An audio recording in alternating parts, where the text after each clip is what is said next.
Hello everyone, finally we have Daniil Vasilev as our guest. Hello Daniil. Hi everyone, I'm really happy to see you. Avr0ra high stakes regular will help us with analyzing hands. Hi Alex. Hi everyone. Okay, I want to start with a little background story of how I first heard of Daniil. It was about a year ago, in April or May of 2023. We were discussing hands with my friends. I haven't played on stars at that time for about a year, and they said, do you know this guy who just won 60 buy-ins on 500 Zoom over a month? And beside winning over 30k on 500 Zoom, he also won around 30k on higher stakes, NL 1k and 2k. It was a surprise for me, and this name Daniil got stuck in my head, and sometime later you also started destroying high stakes. And that's when people got to know you, the other side of you, of your history of playing against Linus and Barak on GG Poker. And now we want to hear the story from you. What happened after this month when you made so much money? And do you remember anything of that month? Oh, I do remember it really well. I won over 270k total from all the rooms, so I pretty much smashed everyone. And I've been waiting for this upstreak for quite some time. I mean, I wasn't sure if my adjustments to the field are good. Well, I don't really work a lot on my game, like once every 2 years or so. So in the beginning of January of, I believe 2023, right? Was it 2023? So a year and a half ago. I made these big adjustments to Stars field. Well, more to the top players. I've noticed some of my mistakes that were common to the guys who make like 2 or 3 big blinds per 100 on NL 500 NL 1k. And top player strategies were fundamentally different, so I just decided to basically copy it.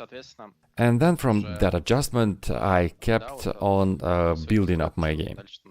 And during that month, well, it's actually funny because I've started giving and receiving a lot of action on PokerDome. People started playing a lot against me. I was giving action everyone as well, playing heads up and so on. And I was running really hot there as well. So they've played me for like 2 or 3 weeks, and then they probably have their group or something, and they collectively decided they don't really want to play against me anymore. So in terms of buy-ins, you won like some crazy amounts, right? Oh, I actually played some higher stakes in Chinese rooms as well, and that's where I've made most of my winnings.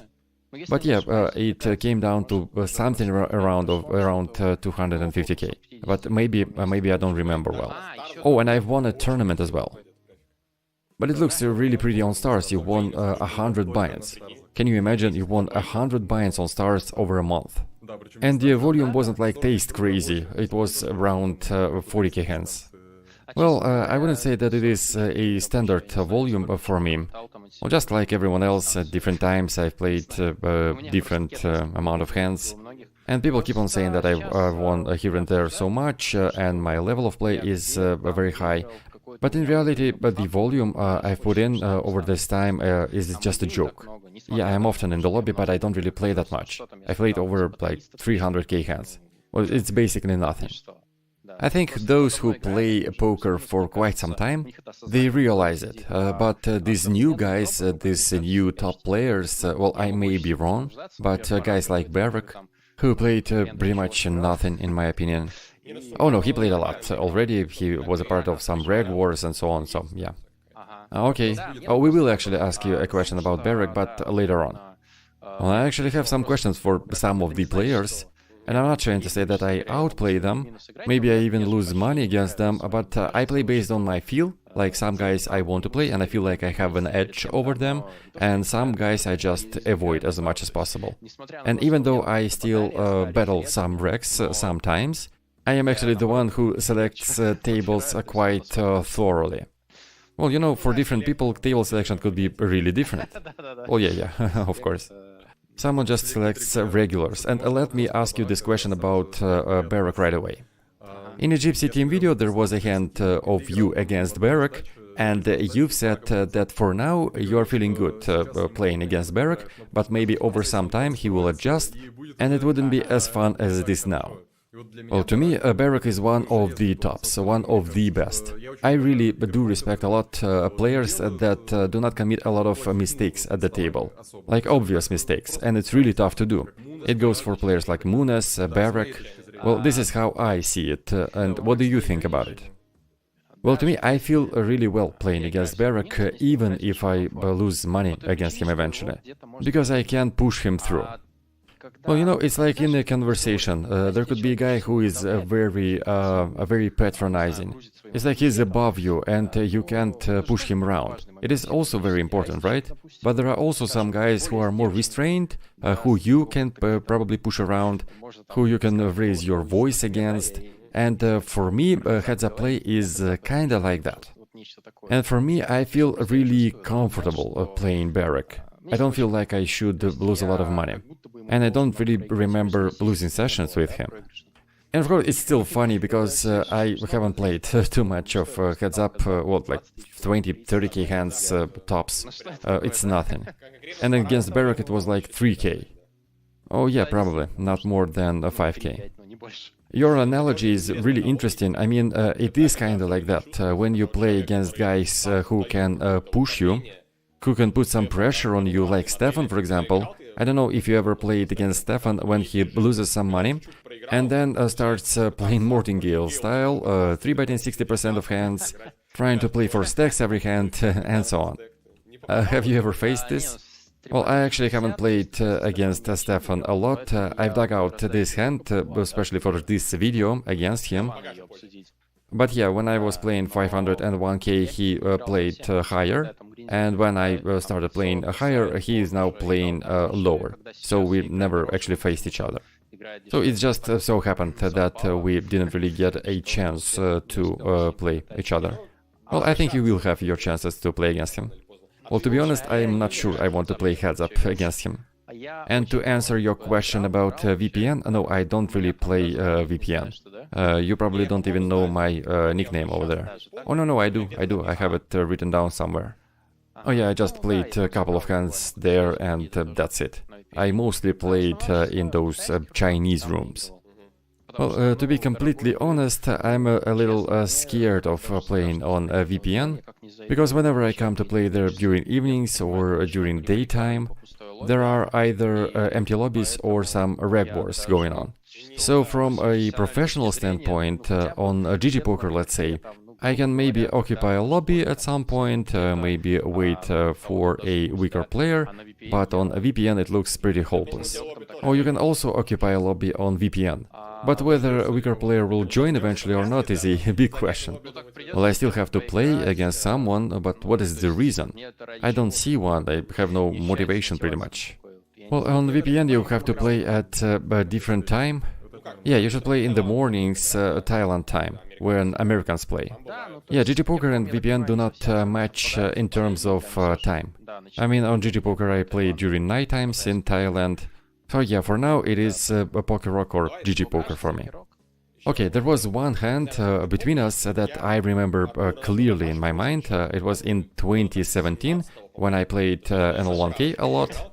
And maybe it was like your first times at NL1K, at least I haven't seen you before. And in the very first hand you decided to greet me with a huge bluff. You tried to represent quads blind versus blind, don't you remember that? Oh no, I don't, and to be honest, I didn't really play NL1K in 2017. I was playing NL100 in 2017. Yeah, 100, maybe 200 NL. Well, maybe in 2018 then. 2018 it was like NL 400, 500 maybe. Well, maybe you just took a shot at NL1K. Oh yeah, it is possible. It is possible that I've took a shot.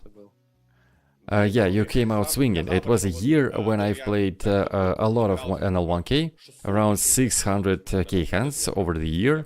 I played NL1K specifically in different rooms, and it was pretty much the highest stakes. I mean, you could have played more expensive, but it was way too expensive. And from that time, I don't remember a lot of players who tried to represent quads. by like, but I don't remember the line. Actually, it's impossible to remember all those lines. But the thing was that you tried to represent quads, and it probably looked like I slow rolled you, because what else could I have called in the spot beside nuts? But I didn't. I actually contemplated folding aces or whatever I had in this hand. Well, you know, when I move to higher stakes, I always try to establish myself. And as I said before, in terms of heads up, it is really important for me to at least at some point feel this domination. I would usually try some bluff or something like that, and it is psychological after all. I mean, it has nothing to do with win race or anything else, so you basically want to loosen up. Yeah, I think so.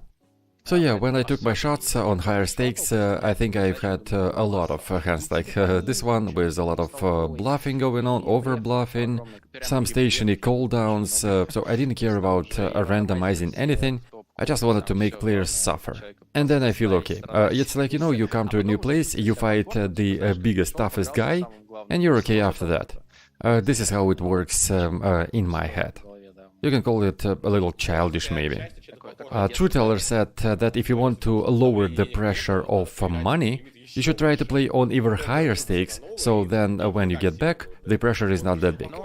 Well, there is also this thing that in terms of playing on high stakes, I also played offline and had some really big pots there, or maybe in 2020 I already played like 40k pots offline, or maybe a little less. And where did you play offline? Sochi?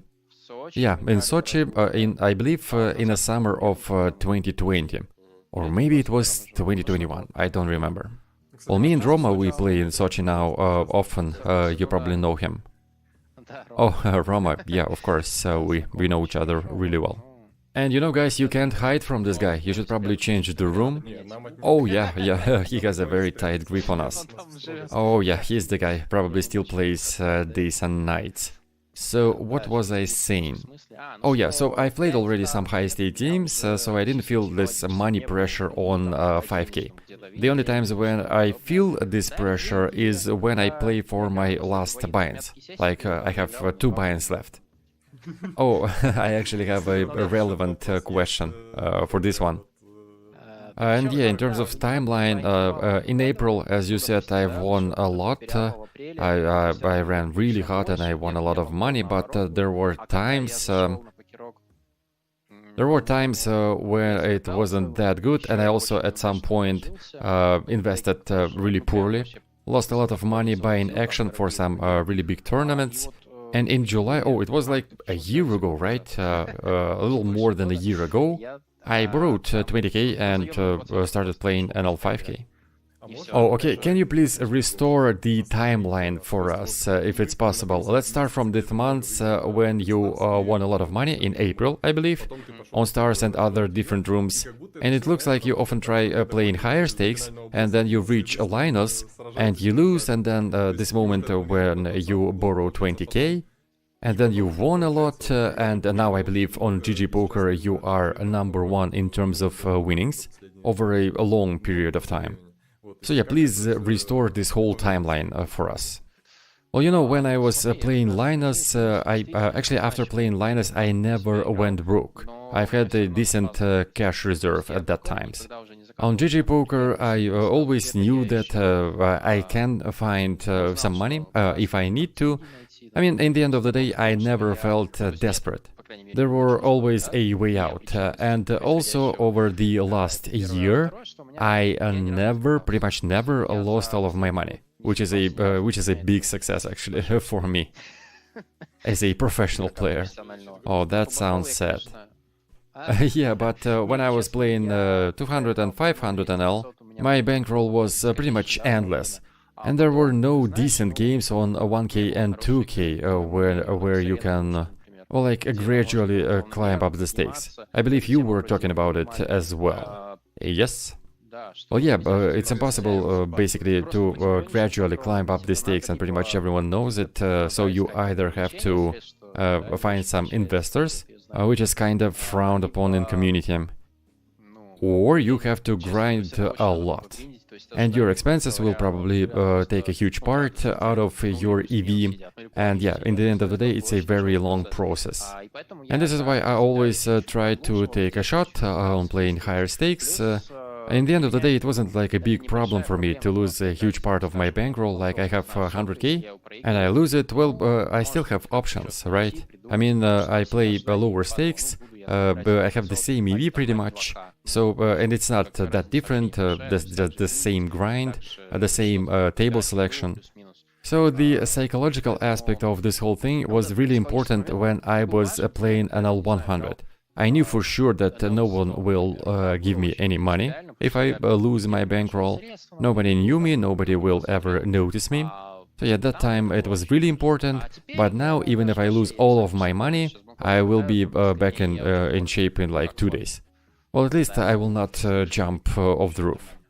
Oh, you know, we just published a video about a Red Baron, and I can see some similarities here. He also tried playing higher with like 20 buy-ins, on like 5k. Oh, 20 buy-ins is a huge number. Oh, Young Limitless also did the same. Yeah, Limitless also, right. Well, you know, 20 buy-ins is totally fine if you just make a deposit of 20 buy-ins for a certain stake. And then the rest you hide somewhere. It also works really well. Like, for example, I remember times when I was playing NL1K still, I believe, and I had a bankroll of like 70k, and I kept most of it on my Skrill account, password to which I gave to my parents, and only they knew it. So I can't use this money and well, pretty much gamble it away. And you didn't know the password. Oh yeah, only they had access to my Skrill account. Oh yeah, it's like your internal struggle. Oh yeah, kinda, but it wasn't like that for long. And there was this time on Stars where they introduced a new game, and for some reason pretty much no one knew about it. It was this period where Stars tried to introduce these new games. Oh, split boards, I remember this one. Jacer, one of my friends, actually tried it. Oh, I missed this one, but there were more, and I made a lot of money there. Oh, I remember there were also a 3-card game where you fold one. Yes, exactly. No one played it, but I did. I played a lot of it heads up, NL1K, and I had streaks of, I believe, 35k. Oh yeah, I remember these times. There were you and some other reg, I believe, who also played it. Oh no, he wasn't regular. He was not, believe me. Oh yeah, it was really hard to tell what's going on when you're not actually playing the game. You don't even know the rules. It actually wasn't clear for me as well, but this guy was not a regular, and I don't think I played really well this game. Maybe I played it poorly, but we had huge pots, like 20k pot on NL1K, it's crazy. So yeah, at that time I was restricting myself from getting access to some of my money, but over the time it became fine for me to grind the whole year and then lose everything in a couple of weeks. And my life became much easier after that. I don't know, I think you just have to accept it and to let it go. Yeah, I agree. And in terms of these weird games on Stars, maybe we make a banner for our viewers, because looking at BRD, I think you also did not get what we were talking about. Oh no, I do remember that. Okay, there were times when they added these new games with new rules, and they also had expensive games. After that, for these weird mixes of Hearthstone and poker, they had a cap of NL10, but before, for those split board games or 3-card hold'em games, you could have actually played up to NL1K, as Daniil said. So you could have played high stakes for these unknown games right away. Oh yeah, we knew about those games, we just didn't know the rules, and it was really tough to calculate anything, and we didn't know who is regular, who is not. So yeah, we just went by and didn't even try it. But for you, Daniil, it seems that it went really well. I even remember his nickname, Monge it was. We played not for long, maybe for a couple or few days. And in terms of calculating, I remember I just used Flopzilla. I've entered some ranges and calculated what happens if he can change like one card twice. And that's it. I mean, I know it's terrible, but... and he also played a very interesting strategy. I remember an article about it, how to play against guys like this. His 3-bet was like 60%, and then he would pot bet pretty much any flop. And then you try to exploit it, and at some point you shove against this pot bet on the flop, and he just changes 2 cards and hits a set, or something like that. And it was really terrible, and it was like after you shove, you can't change cards anymore. So yeah, there was some difficulties with the game, and the variance was through the roof. And also, I don't know if you ever experienced that, but when he joined the lobby, I was like shaking, literally shaking. My limbs were getting cold and numb. Because if I can lose like 20k over a month on my regular games, here I can lose even more over one day. You know, I have a familiar feeling, those games over 3 months we haven't discussed yet, when you played a lot against Wei Yan and other Asian players. And I believe you, Daniil, just like Avr0ra, was in a marathon mode during that time. How many hours did you actually play over a month? Well, I can't tell you how many hours exactly. Okay, give me a ballpark. It looked pretty much like you play, then you sleep, and then you keep on playing. Yeah, it was like you play for 30 hours, and then you sleep for like 4, and you of course set an alarm, you ask your friends to wake you up, and then you keep on playing. It's just the same as games with Paul Foy on Full Tilt Poker. We will show here a little post from Avr0ra where he said that the only thing that can stop him from playing is dehydration. Yeah, I mean, it's funny, but the whole thing, I think, is a little bit overrated. It's not that tough for your body to endure, it's not as big of a stress for your body. There are jobs that are much tougher. It's just the way that people try to represent it, as like you overcome yourself and such. Okay, and the follow-up question, did you feel good when it all stopped? Did you just breathe out with the thought that you can finally rest a little bit, you've done your job? And did you enjoy this moment when you realized that the recreational player is not playing as much anymore? Well, yeah, actually, I wanted these games to stop at some point, and I was even rooting for the guy. But the thing is, when everything was over, well, I can easily keep on playing for 30 hours because of the adrenaline rush. Adrenaline is what keeps me awake, and when the whole thing was over, I thought, okay, it's time for me to rest a little bit, but in reality I was completely drained out. And I also felt like my hormonal system just stopped working at some point. Well, yeah, it's a form of compensation. You overperformed and now you have to pay. Well, yeah, maybe, but when it was finally over, I felt like, I don't know, like in between. Dear friends, if you enjoy our content and you want us to make even more, we've created a website for you, agame.partners, where you can find all of our partner projects: education, exchange, backing, software, a lot of things a professional player simply cannot do without. So welcome, and let's get back to the video. Well, it's sort of like playing Olympics, where you wait for 4 years and finally you have this very expensive game. Here a screenshot, 4 tables of NL40k, deep stacked. As soon as I saw it, I automatically wanted to grab the mouse. Oh look, 6 NL40k tables. You played 4 of them and probably really want to join those 2 that are left. Look, how profitable is it actually to play against Wei Yan? Because I see his VPIP, it is around 27, 24. It probably isn't that easy, technically. Well, I can't really tell you how profitable it is to play against him, but the key point is that there were games, and I really enjoyed it. Because playing heads-up matches against regulars who either outplay you or completely outplay you is not that fun, actually. So yeah, there was action, and this was the key part for me. Well, according to some open sources, he wasn't actually that lucky at those tables, Wei Yan. Oh yes, he was really unlucky during those games at times. And as I heard, he tilted. Yeah, he went tilting, his game crumbled, and during those marathon sessions, he started losing a lot. Well, yeah, he is not professional, he plays for 30 hours straight, and he is also unlucky. Like, it's a tough thing to overcome. And tables are really tough, so it's a matter of time when they adjust to you. Yeah. So yeah, most of the highlights are from this deep stacked session on NL40K. And I don't know if you watched high stakes before, but there were very famous times when Imagine King played at GG Poker. I don't think you already played high stakes at the time, but maybe you just watched. I don't remember. Oh, okay, but it was quite similar. Imagine King came to play like 3 or 4 tables of NL20, NL40K, and people were also playing for like 25 hours straight. And EEE also, a VIP player, very expensive games with him.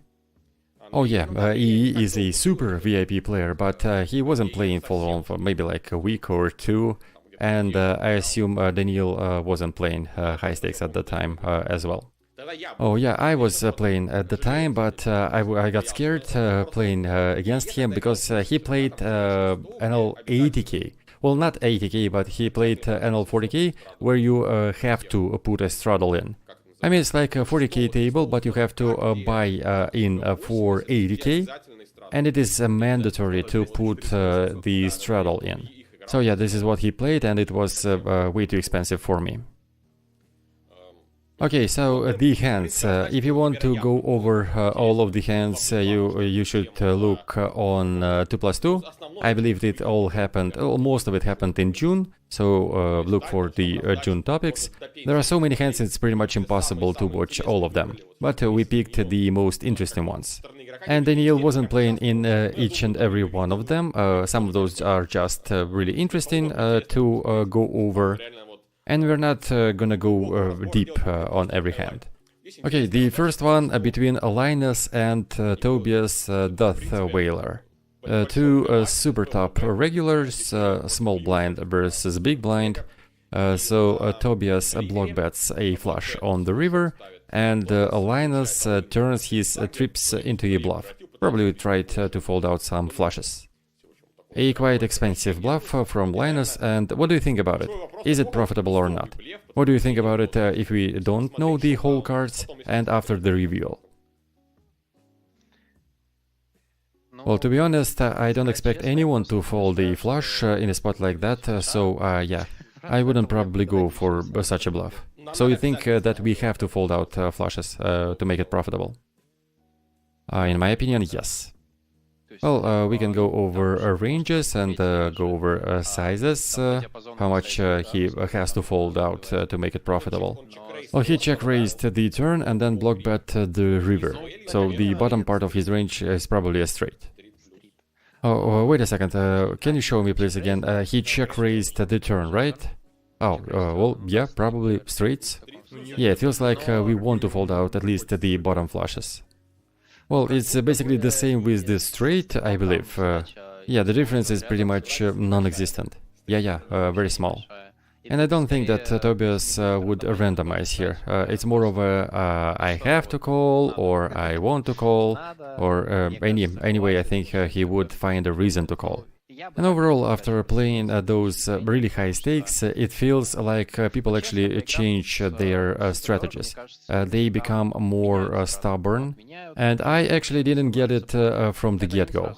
I felt like there would be no difference between NL20K and 40K deep, but the difference is there. Well, at least this is how I felt. I mean, it could be because of my own experience, because of how I see it, all those big pots, and how I feel about it. But to me it seemed like people don't really want to fold and don't really want to bluff, except for Linus maybe. The rest were really careful with the bluffs. And yeah, I also saw a couple of times Dijan Kaladjurdjevic making a move. Yeah, but this guy is playing according to the bankroll management. He just won a couple of super millions in a row. Yeah, maybe this is why he loosened up, so he made some maybe unnecessary bluffs. But considering this one, yeah, this is very thin and very tough at the same time. Yeah, and if you don't make him fold a flush like this one without any blockers, or maybe it is better to call with a lower flush here, it is not that obvious. But anyways, if we can't make him fold a flush, then it seems that the bluff is bad. It's quite expensive, we shove for like 33k, right? We want it to work at least half of the times. It is highly unlikely that Tobias overbluffs with his block bet, so we do want to make him fold some value hands. So if he calls a flush, then the bluff is bad, right? Well, probably yes. It's about blockers as well. He doesn't block a straight, which is good. In terms of flushes, it's like, he blocks full houses. Well, yeah, of course. And 6 is a good card to bluff after all. He doesn't block any of his medium value hands. Yeah, 6 is good for bluffing here, and 8 is good for bluffing. We can probably call, but he doesn't really want to call, I believe, and this is why he turns it into a bluff, to put it in simple words. Well, I think Linus knew that he will never win with a trips because of the previous action. Tobias' range is narrowed down too much, he doesn't have any bluffs left in it, and he will never block bet a queen. Well, maybe some 9-7 combos, but yeah, a really small number. And by the way, the difference between NL20k and NL40k is definitely real. In my experience, I mean, I haven't played NL40k that much, you probably have already played more than I did. I have, well, I don't know, like 15k hands on NL40k. I mean, it's just a joke. I played a lot on NL10k and NL20k, but on NL40k, yeah, it is different. The money pressure is real, however you slice it. Yeah, that's what I felt, and it worked for pretty much everyone except for those who I already named, and maybe some other guys I just don't remember because I don't see their names on the screen. But yeah, everyone plays really carefully, and it's a shame I realized it too late. And as soon as I've changed my strategy, things went a little better. So in the end of the day, this bluff from Linus is very beautiful, but not very efficient. Well, I think so. I can't tell if I ever would do that, I mean on NL40k. Maybe on NL5k I would just do it and move on, without giving it a second thought. But here it's tough to tell, well, maybe I would use the randomizer. I mean, why not? BRD, you were saying? You know, it feels like on those stakes people play those huge pots like all the time, and it is easier for them to play a pot of 400 or 500 big blinds, or maybe it's just because I only see the highlight hands on 2+2, and this is why I feel like they play those huge pots, but in reality they play like a couple of those over a session.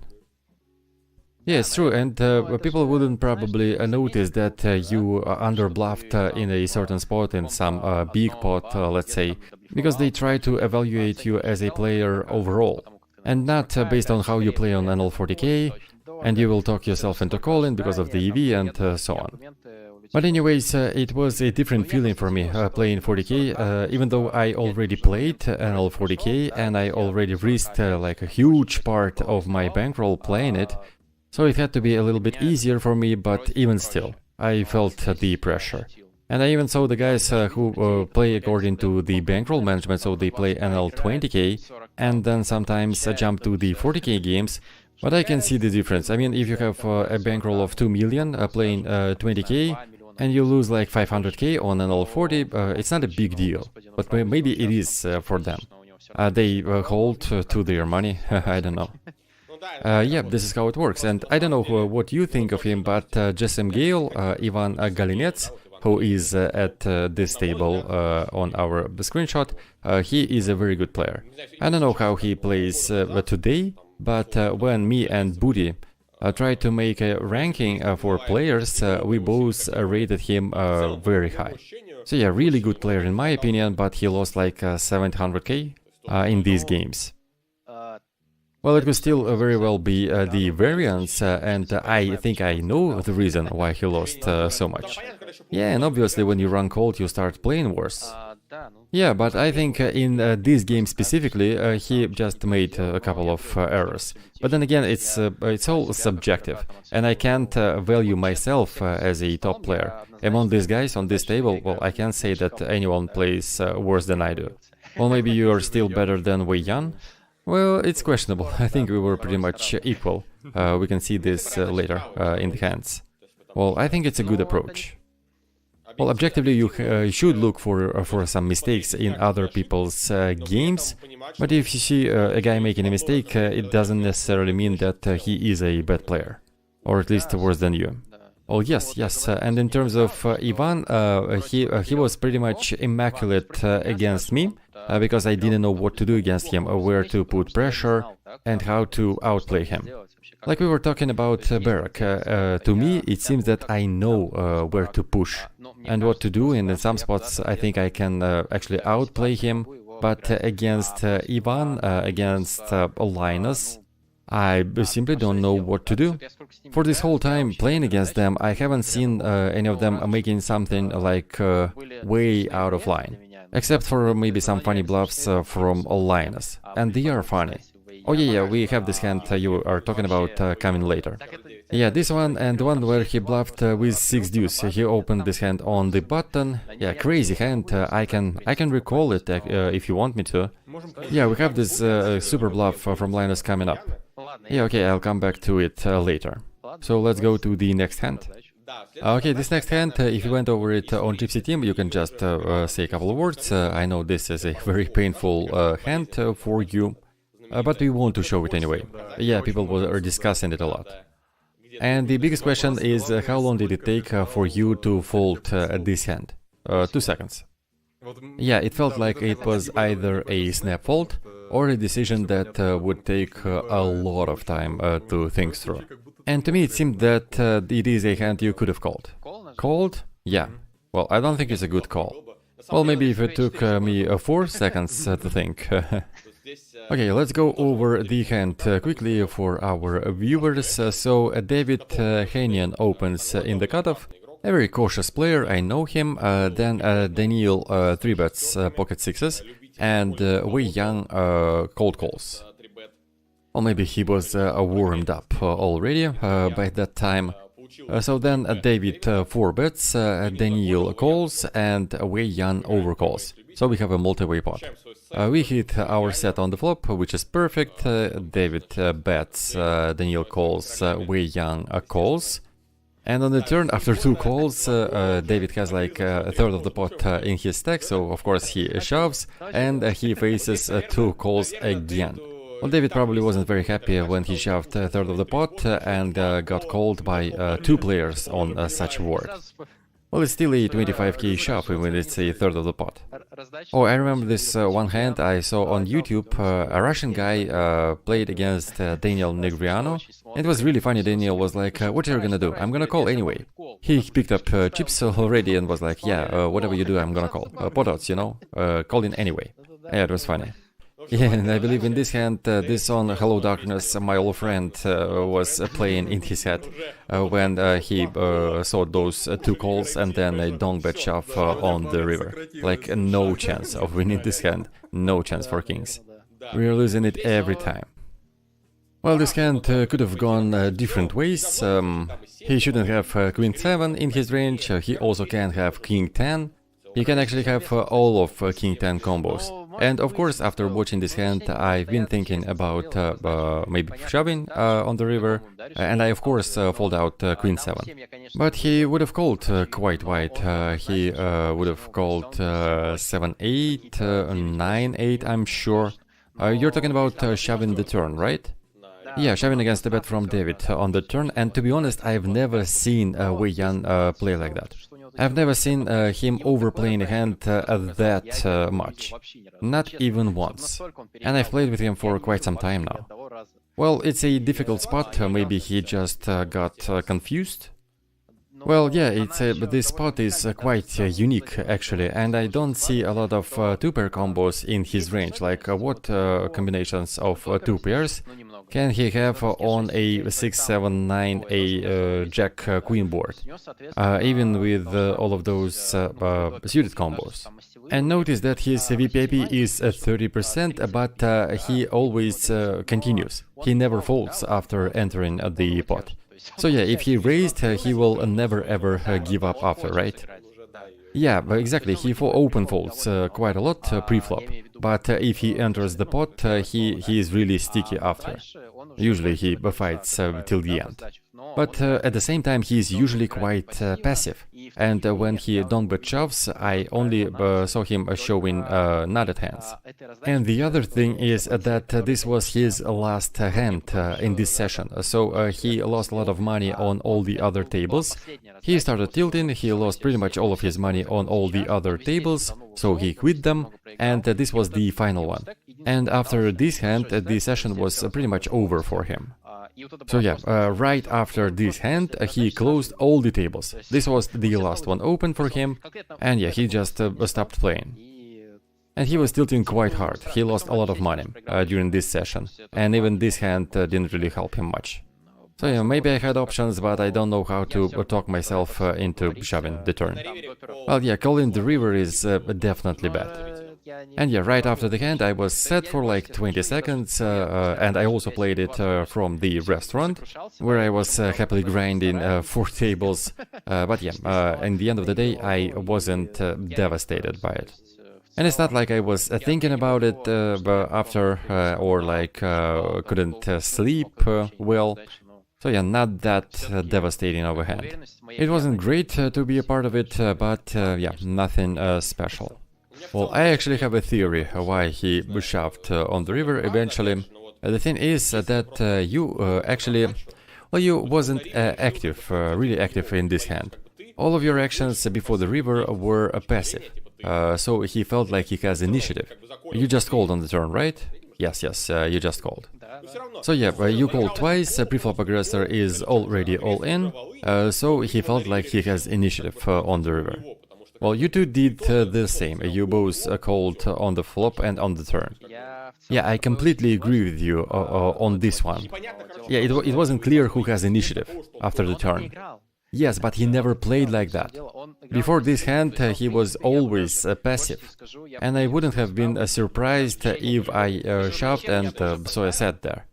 I mean, if he checks on the river, right, and I shove and he calls and shows a set, it wouldn't have been surprising for me. Because this is the way he was playing before. He was always passive, he played all of his nutted hands passively, so I have no idea what happened to him, why he came up with this line.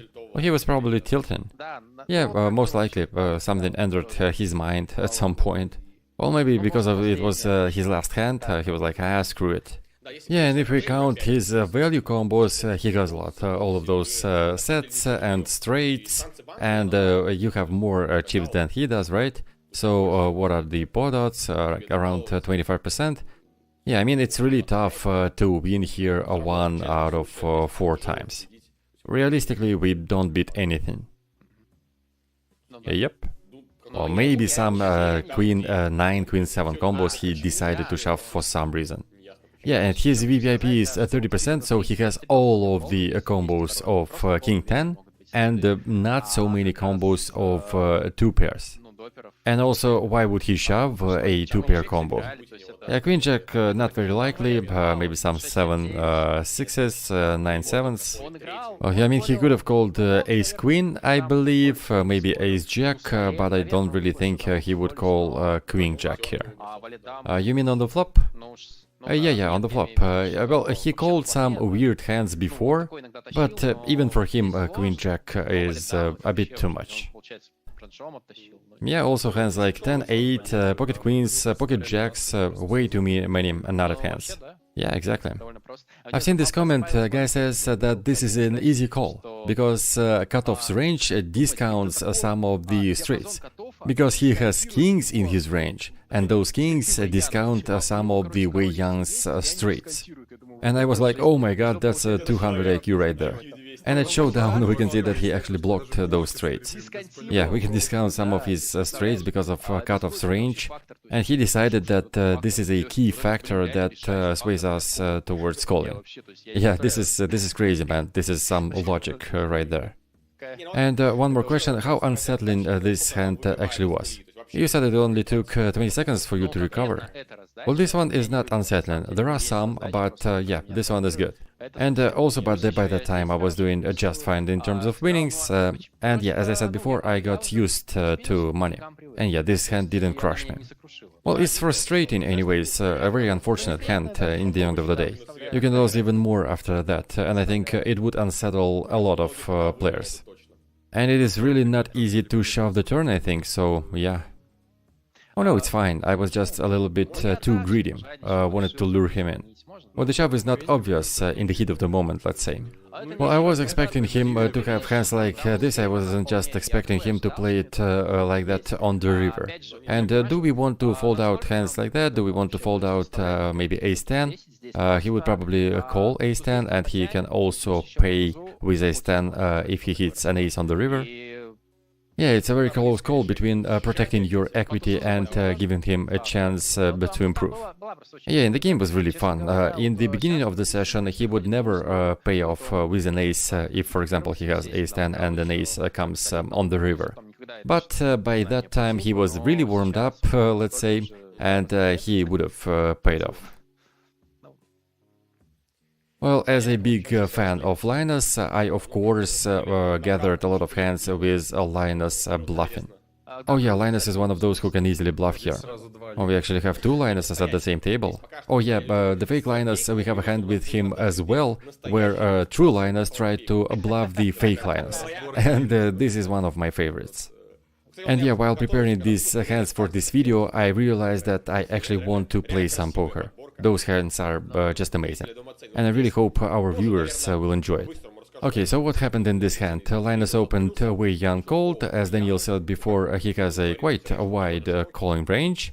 Then Linus decided to check raise a monster draw on the flop. He then bet on the turn. Well, everything is pretty much standard up to the river, and this 3x over bet shove is probably too much. Rec has a lot of two pairs, sets on this board, and straights even. Oh, we are in trouble here. The hands that you just named are not the only ones he can call with. Yeah, and the blockers aren't great. We block some flush draws that we want to fold out. What do you think about this bluff? Is it okay? 3x over bet shove. Well, in my opinion, it is just bad. It is just terrible. But then again, Linus plays really well overall. But sometimes he makes bluffs like this, and I just don't get it. Well, maybe he just went over the board with his aggression. Maybe he decided yeah, but this guy never folded before. But now, against 3 bets, he probably will fold. I don't know. Yeah, and from a poker math standpoint, we want to fold out like 75% of villain's range when we shove 300% of the pot. So we have to make him fold like a big chunk of his range, while he has like 30% of 2-pair plus combos. And he can even call wider than that. Yeah, and he used to snap call those 2-pair combos, but now he spends some of his time bank and still calls anyways. Well, he didn't use time bank here. Yeah, but it's a top set. I remember this hand, he pretty much insta-called. Yeah, it was really, really quick. Isn't there anything then we can grab onto? I mean, maybe something that made him use this bluff. I mean, in the end of the day, I really love Linus with my whole heart, and sometimes he grabs onto some things, like some unusual sizing or some time intel, and he uses it, exploits it to the core. Or maybe he kept his range using certain sizing and so on, and you don't think that there was anything of that nature from Wei Yan. Well, I think not. I can't see anything. Or it may be interesting for you, you said you don't know how to outplay Linus. Well, I played some sessions against him in 2021, when he was doing not that well. He lost a lot of money in PLO, he was overwhelmed, he tilted. I actually saw Linus tilting, and it was a really tough, like this slow, steady tilt. So yeah, even Linus can tilt, so we are all humans after all. Yeah, I had questions about some of these hands from Linus during this session, but against me, he played like I was the calling station and not this Chinese recreational player. He never bluffed against me. Not a single one almost. Well, maybe some standard bluffs in 100 BB spots, but yeah, well, of course, the variance has a lot to do with it. Okay, so in terms of Linus bluffs, for now, 0 out of 2. You didn't like both of them. Well, yeah, basically yes. Although I like 8-6 bluff much more than this one. Well, maybe I don't like this 8-6 bluff specifically against Tobias. Oh, we actually have another bluff from Linus here. Oh, not just one. And yeah, here pot odds are also terrible for this bluff. Yeah, terrible, I agree. Well, I don't know, it's just awful. I mean, it's okay, but against anyone but Wei Yan.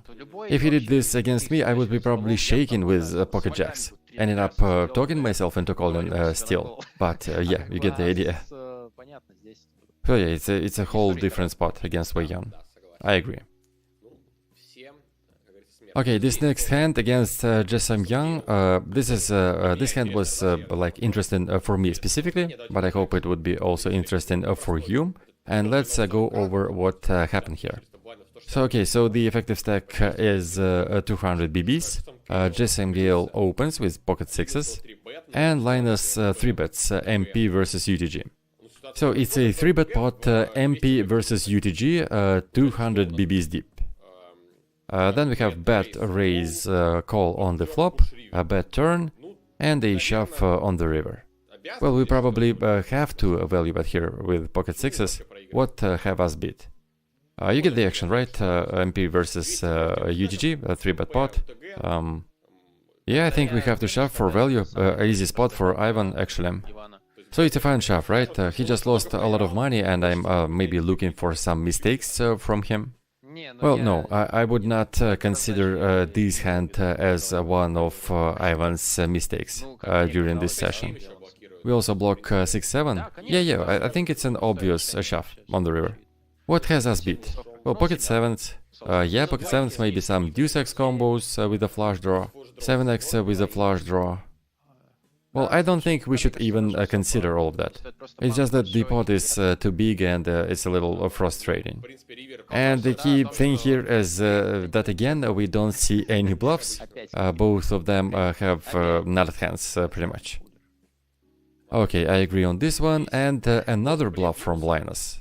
This one is number 3, we are still 0 out of 2, I keep on the stats, and if for the last two hands, last two bluffs from Linus, I saw at least some reason, like in the first hand we have nice blockers, as you mentioned, 6 and 8, in the second one maybe he saw something unusual in Wei Yan's play, but here I just don't get it. Let's go over the hand. We have a limp, ice raise, and a call. Next, Kaladjurdjevic bets and faces a raise. Well, probably it is an acceptable raise, but definitely not a mandatory one. It's more of a raise that we want to make like once in 100 times, I don't know. But it is not the end of the hand. Well, maybe he just rolled one and decided to raise. Well, maybe 1 is the only number he has on his randomizer. So Linus makes this questionable raise. Let's say he faces a 3-bet and he decides to 4-bet. Well, this is already weird. What are we trying to accomplish? Are we trying to fold out some mergy 3-bets? Well, okay, it's not over yet. In terms of MTTs, I play a lot of MTTs right now. In terms of MTTs, this raise is at least somewhat reasonable. Excuse me, MTT players watching this. But of course, in terms of cash games, this one is completely crazy. But it's not the end of it. After Kaladjurdjevic checks back the turn, and his check is definitely not weak here, he, for some reason, decided to shove. Without any equity, without anything. What do you think of it? Well, I think it was just a logic play from Linus here. So he bets, like, what was it, a 3-bet on the flop. So he 3-bets, oh, it was a 5-bet. Wait, what? Give me a second. No, it was a 4-bet, right? Raise? Oh, yeah, you're right, it was a 4-bet. So he 4-bets the flop because it is not reasonable, right, to 3-bet on the flop being in position on Jack, Deuce, Jack board. Do you know the Yeti theorem? Oh, yeah, this is exactly what I'm talking about. Oh, we need an information on the screen about it. Oh, you know, there was another hand, very beautiful one from Phil Ivy. You probably saw it on YouTube. It is kind of similar, and Ivy eventually made it work. And here, you know, it is funny actually, because I saw it a few times on NL50 and NL100, and maybe even NL200, and it was always a bluff. And then when you climb the stakes, you start seeing some value for bets. Oh, it's leveling, right? But mostly it was bluffs still, so I called a lot. And then I started to play more carefully against it, and people started including some emerging value hands into those ranges. And yeah, to me all of this looks a little random, just like here. Why do we even want to increase the size of the pot after we see a check raise from our opponent? We are definitely not ahead of his value range. Well, maybe they do it to get a cheaper showdown. Yeah, cheaper showdown sounds about right. We represent a bluff, it's easier for us to play when Linus calls, but here we face a 4-bet, yep, something along those lines. So in your opinion, Linus thought that there would be no value in his range? I think so, yes. But then again, after the call flop, it's pretty obvious, right? And coming back to Yeti theorem, if someone 3-bets, I 3-bet and someone 4-bets against me in a spot like that, I would call. I used to play like this at some point. Even without a hat, you mean? Pretty much any random hand. It's just that I would not 3-bet in the first place, but even if I am out of position, I can call a 3-bet on the flop. Well, something like this. And what happens next, with low SPRs, I usually play a check shove on the turn. And almost always people fold. I mean, they used to fold on lower stakes, but it kinda stopped working on higher stakes. Well, because no one 3-bets in the first place.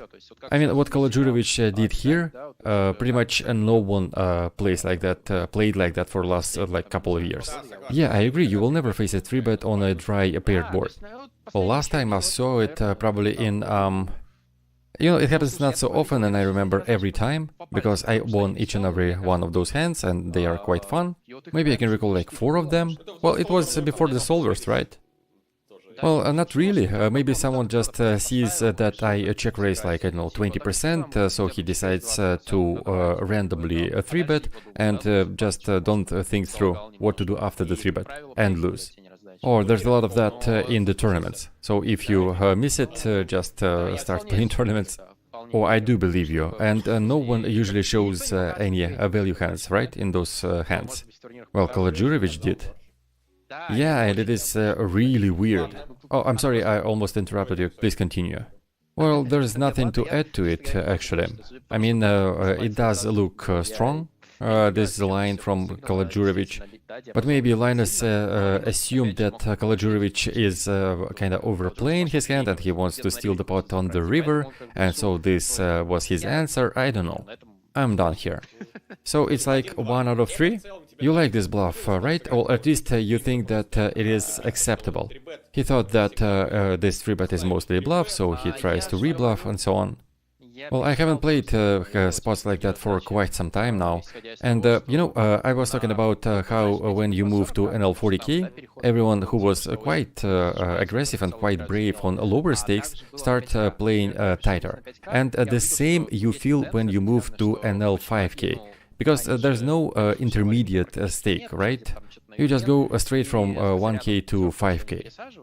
And against those guys who just moved to NL5k, I would not call a 3-bet in a spot like this. I would just fold. Because, again, as I said, I haven't played spots like this for quite some time. I'm not trying to make any moves. And in Linus' shoes on NL40k, I would not do that. I would earlier in my career, but not now.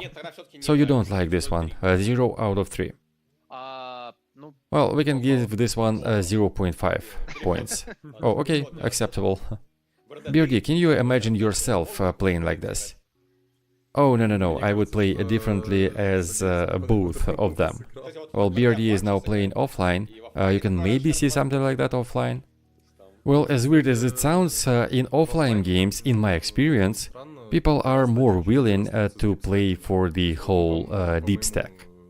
Because when we were playing online, we just buy in for like 100 BBs, and it's not that close, you know? Because in offline games, people already buy in for like 250 blinds, and then after an hour, everyone has around 400 blinds. And I don't remember people sticking off lightly pre-flop, but post-flop, yes, I saw some expensive stack-offs.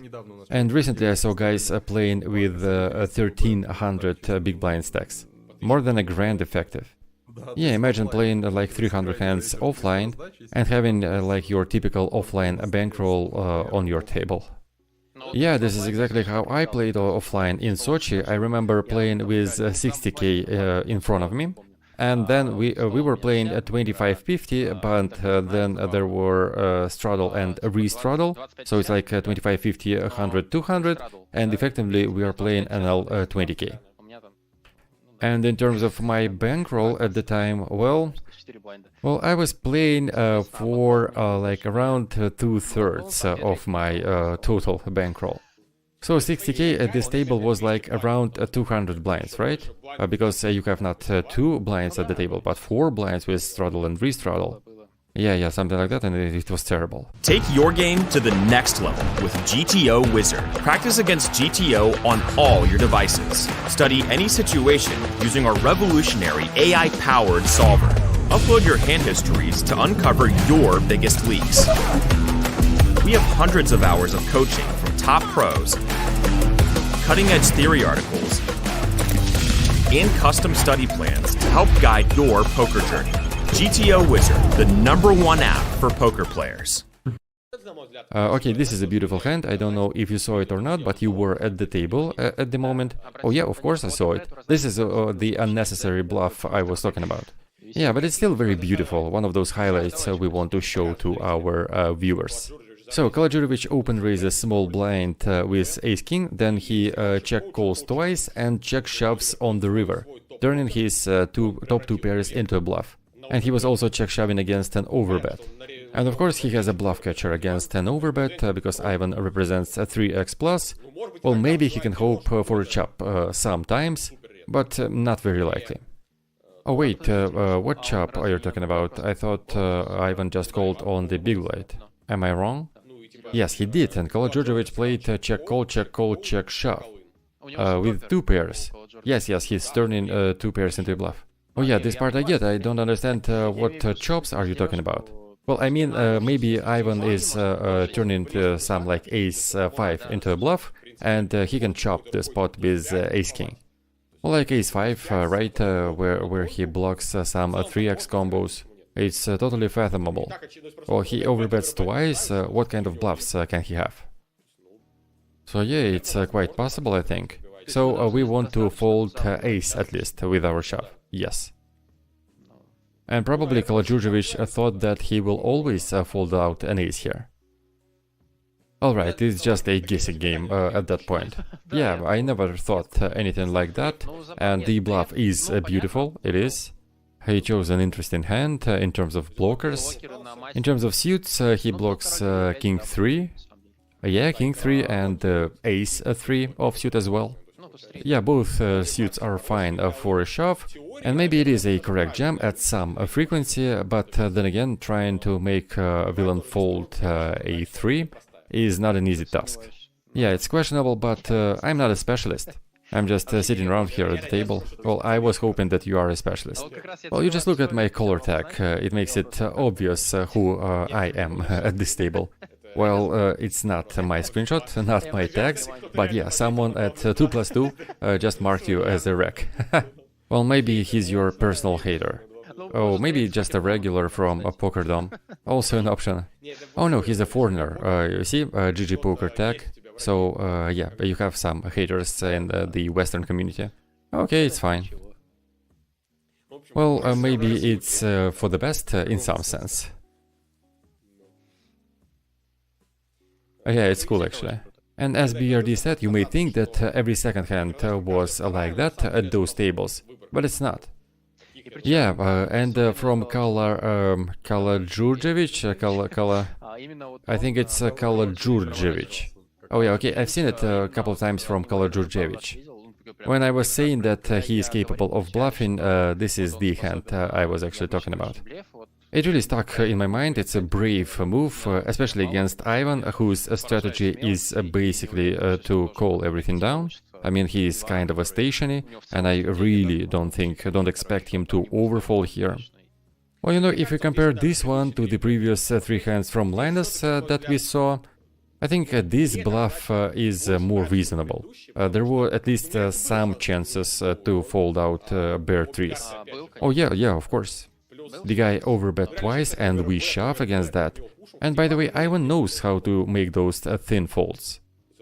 Well, I never saw it because he never shows those folded hands, but he's kinda stationary, you know. Well, maybe it's because he considers you as a very aggressive player. Yeah, me, Linus, and probably everyone else, and especially Wei Yan. He definitely thinks that Wei Yan is aggressive. He called down huge pots, huge bets against Wei Yan. 2 pot bets and then overbet shove, and he still calls, things like that. I don't remember the hand. Oh, I do. He called with an ace high in a 400 big blind spot.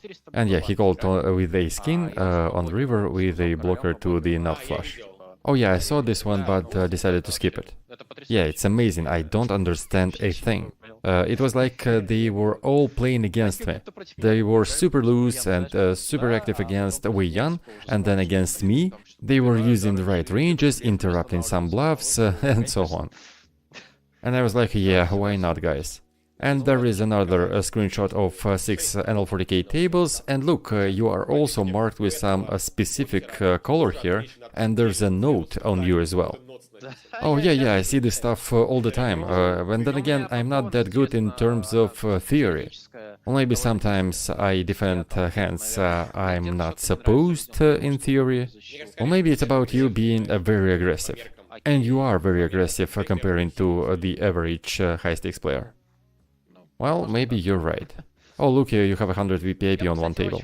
Yeah, I often see people tagging me with different colors, and no one answers me why. Why is that? Oh, one guy said something like, you are 3-betting too aggressive. And that's it. Oh, I should mention for our viewers that Daniil actually plays a lot online. He has a huge online history. It's not like he was playing on L500 and then he jumped to the high stakes. So he's been playing online for quite some time now, and there's no questions about his competence. Yeah, he just won 100 buy-ins over a month. Well, maybe there are some questions in terms of my high-stakes competence, but it's all subjective after all, and my volume is not that big yet. And on high stakes your career might end even before you get any volume in. Or it might end both ways, actually. Yeah. Okay, let's go to the next hand, and I believe this is the biggest pot you ever won in your entire career. Oh, you know, I'm not even sure, actually. How big was it? 335k. Oh yeah, probably. I've had some big pots, but yeah, probably this one is the biggest. It is almost 900 blinds. Yeah, like 850. And yes, it is a very big pot. And thanks to this one, actually, I ended up break-even in this session. Oh, you know, you just remember this one, because when after like 2 years you decide to quit poker or just stream for fun, this will be the most popular question from your viewers. What was your biggest pot? Oh yeah, you know what you're talking about. So yeah, just remember the number and maybe add some more for the fun of it. Yeah, probably this is the one, but I also had some pretty big pots in my career, so I'm not sure. So what happened here? I called, I believe, on the small blind. Yes, exactly, this is what you did. Oh yeah, it's an interesting one. And the funny part is that like 2 or 3 hands after this one, Linus also called on the small blind with ace deuce suited, with the same hand. Oh yeah, this is a different story, and this was like kind of a prologue. Oh, you're talking about this post from Linus, right? Yeah, this one. So yeah, I did this against a VIP player, although As we figured out, he's playing at my level, right? But honestly, I don't really do that too much. I decided to mix it a little bit, and as you can see, these stacks are quite big, and to be completely honest, I was probably tilting a little bit. I was a little antsy, and as I said before, this is the pot that actually brought me back to break even. And yeah, I already mentioned that I used a randomizer to sometimes call, maybe sometimes 4-bet. Because Linus, well, I don't know, but it was like he was feeling this dynamic really well, and he was 4-betting and 5-betting quite wide. So he was putting a lot of pressure on me specifically. And he was definitely on point with his aggression. So I had to figure something out. I was trying to add some variety to my game, and of course I don't have enough theoretical fundamentals to even estimate whether it's good or not for my strategy. And this is what led to one of the biggest posts in my career. Oh yeah, now the job is done, and you can stop cold calling 3-bets at all. And also tell everyone that this is a plus EV move. And notice that he didn't shove the turn against a pretty big bet. I want to thank him for that, but yeah, this is how he played. He slow played his nutted combos. And yeah, if you take a look at this hand, the shove is pretty obvious. You want to get value from lower sets, you want to push out all the draws. Yeah, he basically saved you with a call. Yes, exactly. So this little thing, his decision on the turn, is basically the difference between the biggest pot in your career and a complete tilt for you. Yeah, and I remember he basically insta-called.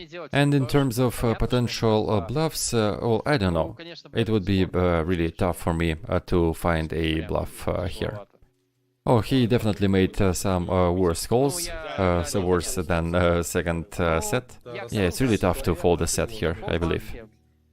Yeah, maybe I don't have enough fold equity here.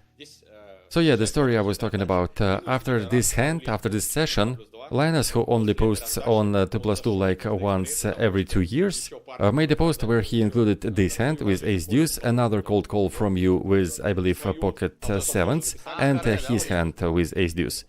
And he was like, yeah, this is the signature move of Daniil. Staking guys after a cold call.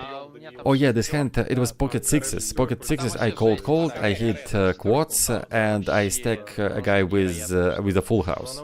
Don't we have this hand here? Oh no, I skipped it because it's just a cooler. Oh yeah, it is a cooler, but it is also an interesting one because of the Malinovsky. Okay, I'm not going to look for it now, we just make a screen here for our viewers with the hand you are talking about. You've hit quads against a wreck, and it was really frustrating for him, because he had a top set.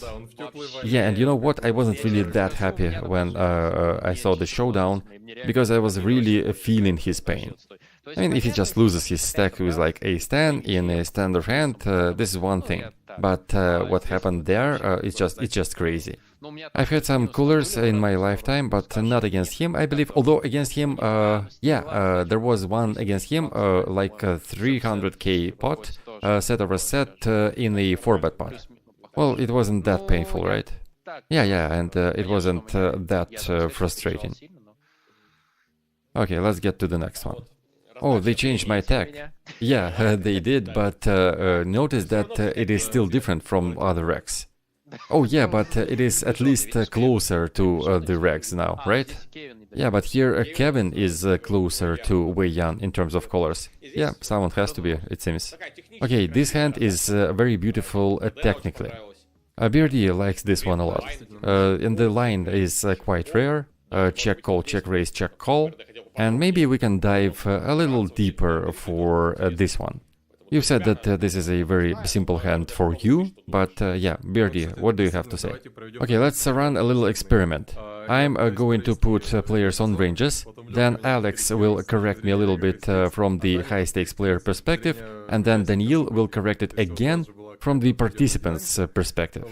Okay, so preflop pretty standard. Taisto, I believe, is calling here because of the Wei Yan on the big blind.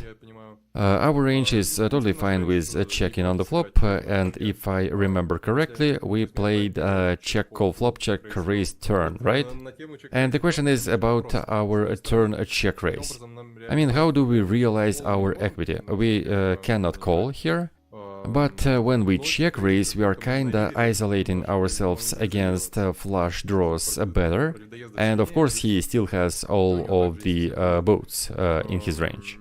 And on the river, we are checking, trying to represent a hand like pocket tens that would play probably like that, and Taisto is trying to fold those hands out, turning his bluff catcher into a bluff. Okay, but do you understand why did we check the river? I think we check the river because we want to get some extra bluffs on this scary river card.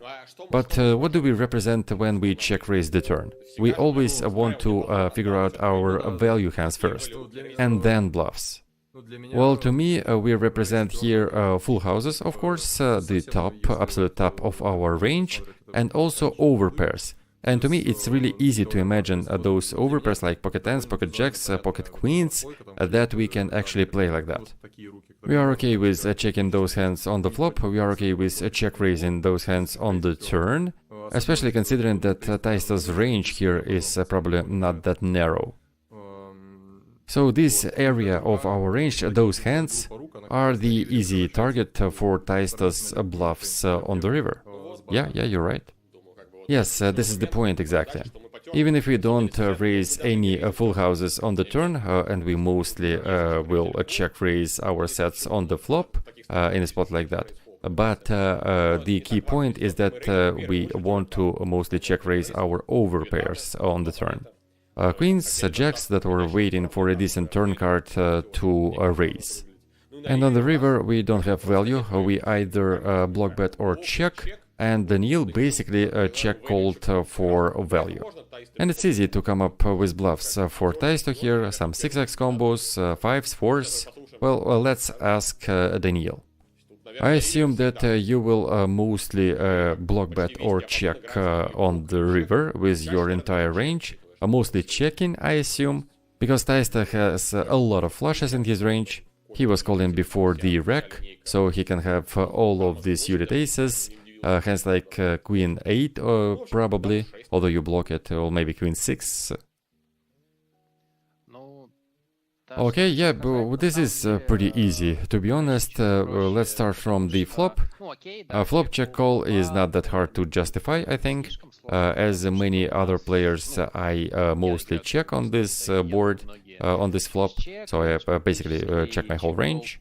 And then we check call because we want to protect our flush draws, and I don't necessarily want to increase the side of the pot with this hand.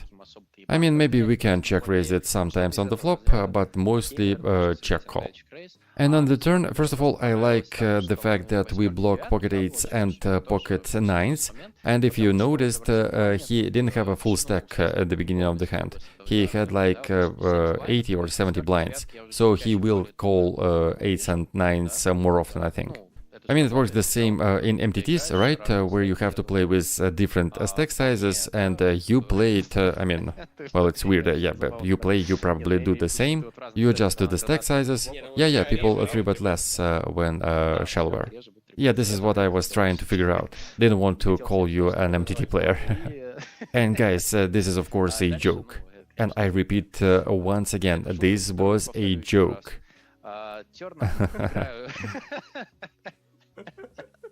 So I check raise the turn because I block 8s and 9s.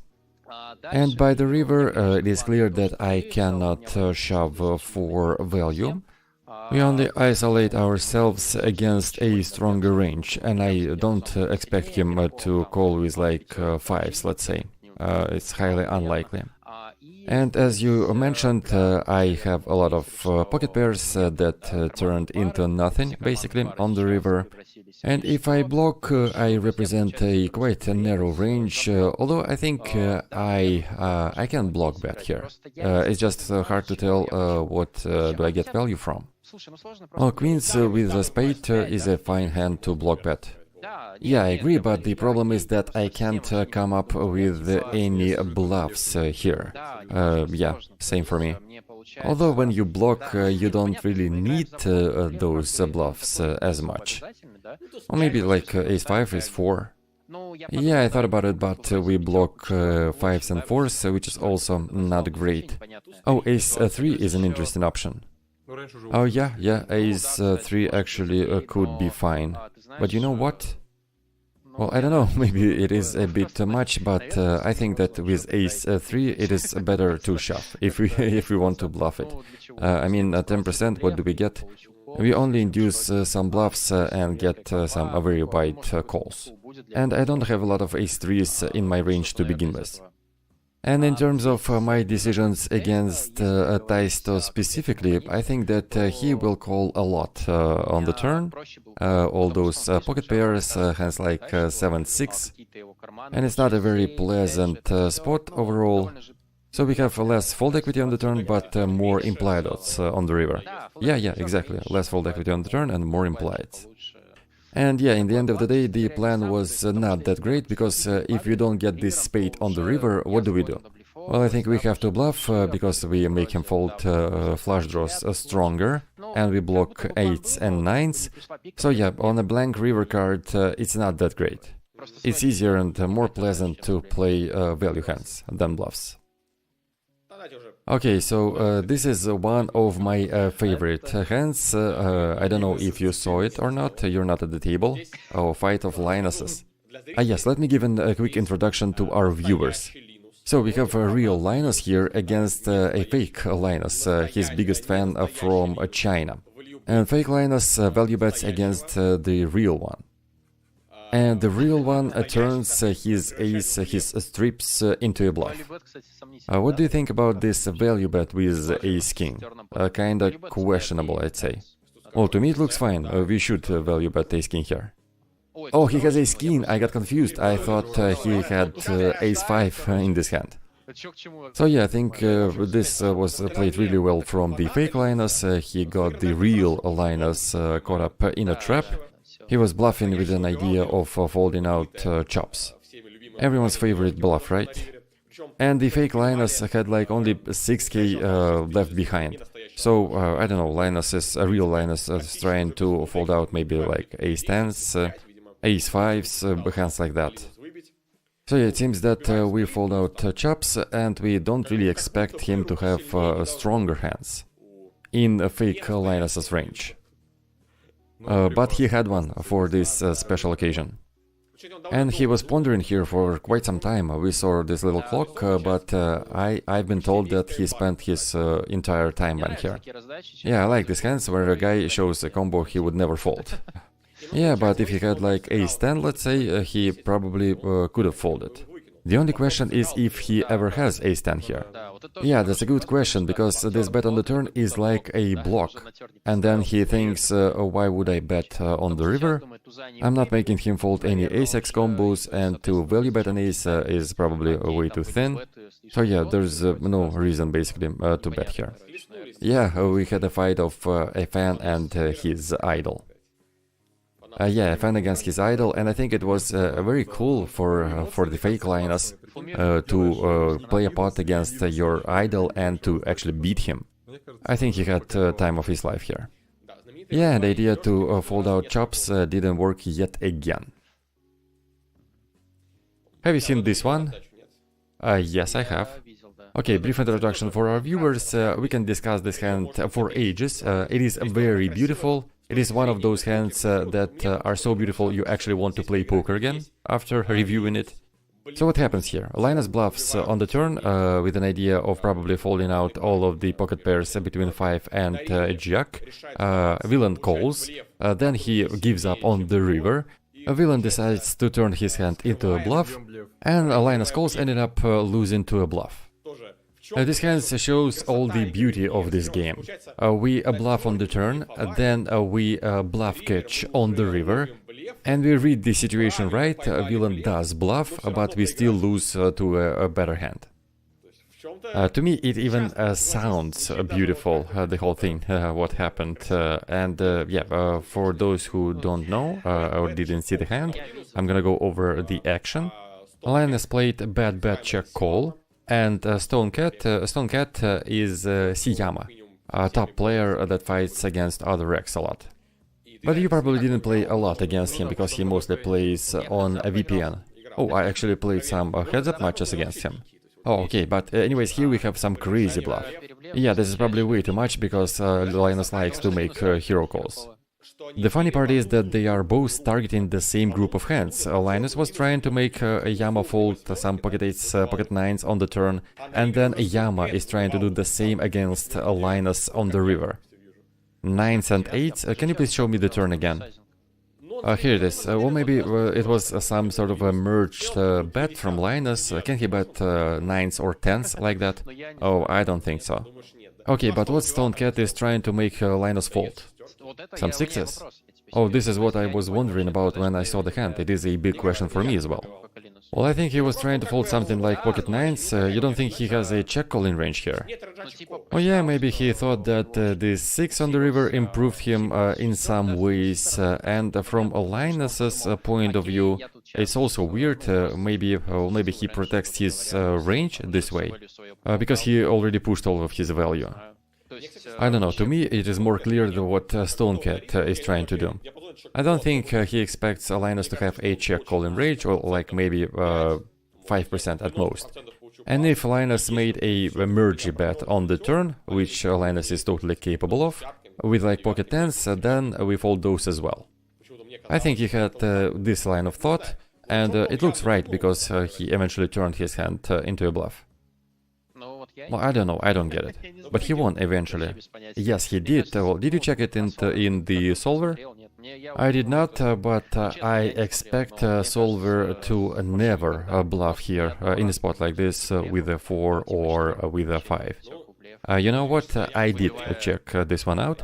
It's okay to bluff this hand. I mean, in terms of frequencies, it's pretty much non-existent, but in terms of value, the EV difference is 0. So there is EV in bluffing here. Okay, and are there value bets on the turn with the pocket 10s? No, there are not with this sizing, but if we only use one sizing, then yes, because we want to bet here quite wide. But then again, we have no idea how Linus actually splits his ranges here. How he constructs his pot betting range on the turn, although I agree that he wouldn't bet 10s most likely. And if he doesn't have those, then there's no reason to bluff. Okay, and does a solver a call with ace-4 on the river? After we checked on the river, I believe no. The solver does not call it. We probably call something like 6-7. Yeah, 6x combos, we also check some jack-x combos. But as I said before, we rarely check call here in the first place, and we never put our stacks in, so the whole strategy is quite complex. We also make some non-all-in bets here on the river in Linus's position. We continue attacking some of the jack-x and 5x combos, because we ourselves bet some jack-x's. Yeah, okay, but it is not a brick at all. Yeah, and for our viewers who like to analyze hands, it's a good idea to go over this one. I just wanted to know whether we bluff this hand on the river ever or not. But the key thing here is the turn bet from Linus, because if we split sizings, then we have one solution. If we use only one sizing for Linus, then the solution is completely different. So you have to use your experience, and you say that you don't expect Linus to ever have here pocket 9s and pocket 10s, and in that regard this bluff from Stone Cat is useless. But he did bluff. I mean, yeah, but from what we saw, Linus could probably hero call 9s as well. Ace-4 is not that better than pocket 9s in terms of bluff catching. Well, 9s don't block value. In this regard, Ace-4 is a little bit better. Yeah, okay, but he can also check like Ace-Queen on the river, right? And with this ace, we block those Ace-Queen combos. I don't know, man. Yeah, I agree. It's more of a highlight hand. Yeah, it is beautiful, but I would never do that in my games. Yeah, as Alex said, it is very interesting if you're not a needy player. Yeah, but have you ever had a situation like that in your entire poker careers? When you bluff on the turn, then you give up on the river, you check, and then you end up check calling, bluff catching, and still losing against the bluff. The whole chain of events, the whole tree of events is pretty much unreal. You'll find like a couple of hands like that in the whole universe. Anyways, I at least can wrap my hand around this hand, around this decision. Because see, Yama, even though he is a new player, but he uses this kind of old school approach. When you think that your opponent does not have check calling range in a spot, and this is why you bluff. Oh yeah, this is what I was thinking about. When you analyze those old databases, not that old actually, there are a lot of spots when in 3-bet pots people bet and then a check fold on the river. Is this what you're talking about? Yeah, the idea is that he does not have a check calling range at all. So if he checks, he folds everything out. And we can check and win on showdown, but we can also fold everything out. Yeah, it is kinda unnecessary to build a check calling range, considering the range that we arrive with on the river. Yeah, something like that. Okay, next hand. Well, this one I don't get at all. You wasn't there, but have you seen it? Oh, you know, if you're at an exam in university and your teacher shows you this hand, you should immediately ask for a toilet break. Have you ever played against this guy, Hochma? Well, not only have I played with him, I also communicate with him still. I know him, I think he's American. Okay, don't say anything about him. Oh, no, I'm not gonna say anything. It's just that we are in touch, we were texting each other during the game, actually. Okay, let me show how I see it, and a little spoiler alert, I have no idea what's going on. And after that, you will give your thoughts as an active, winning high-stakes player.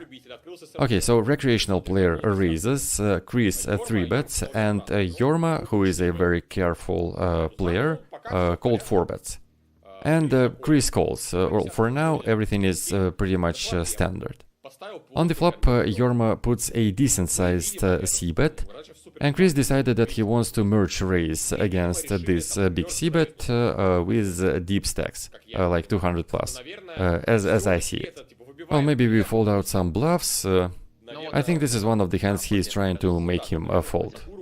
Yeah, he probably tried to fold this one out, but spoiler alert, it didn't work out. And yeah, of course, it's not a complete bluff.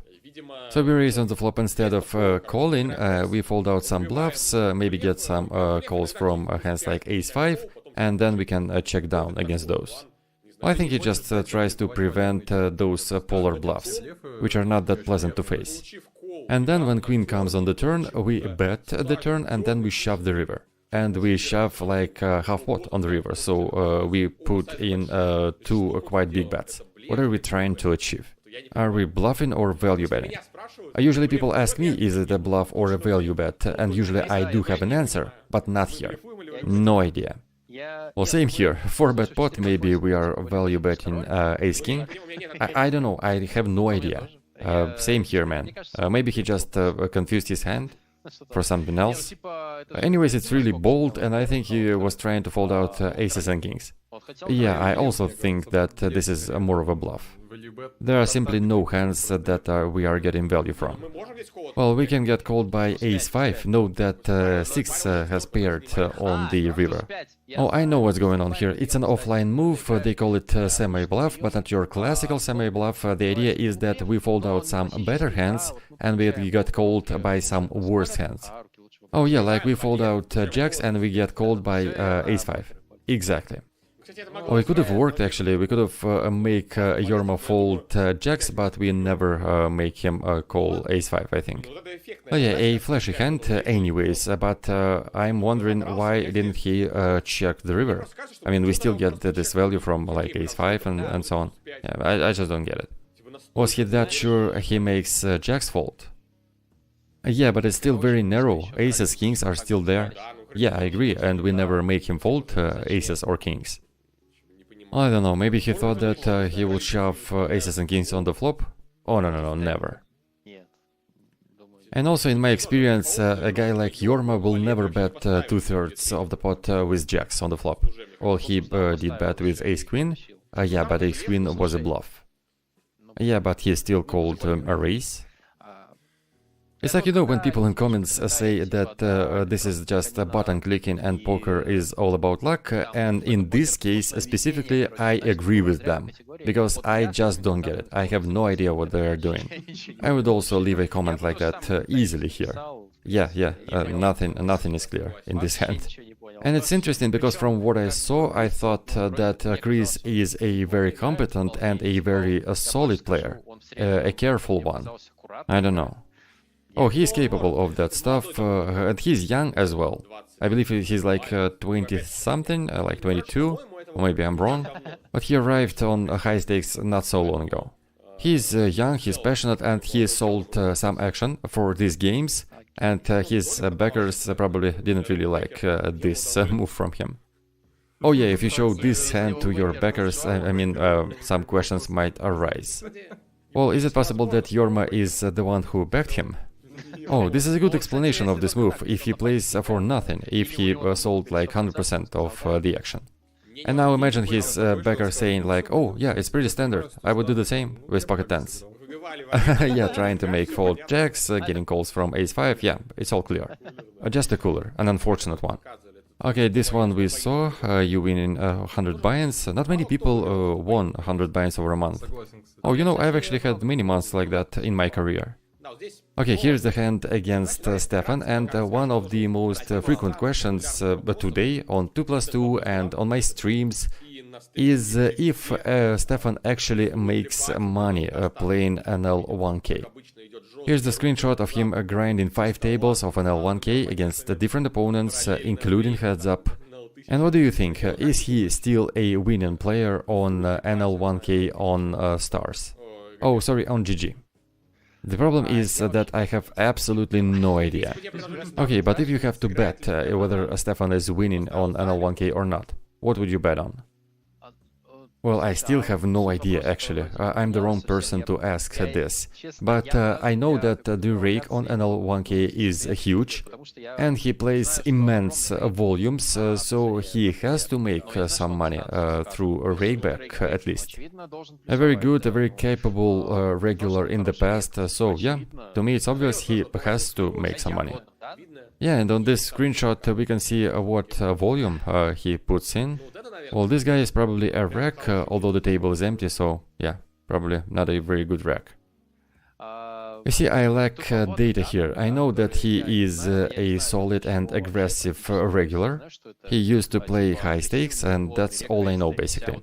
And with this data, I would assume that he is a winning player still. Yeah, my life's lesson is never bet against Stefan.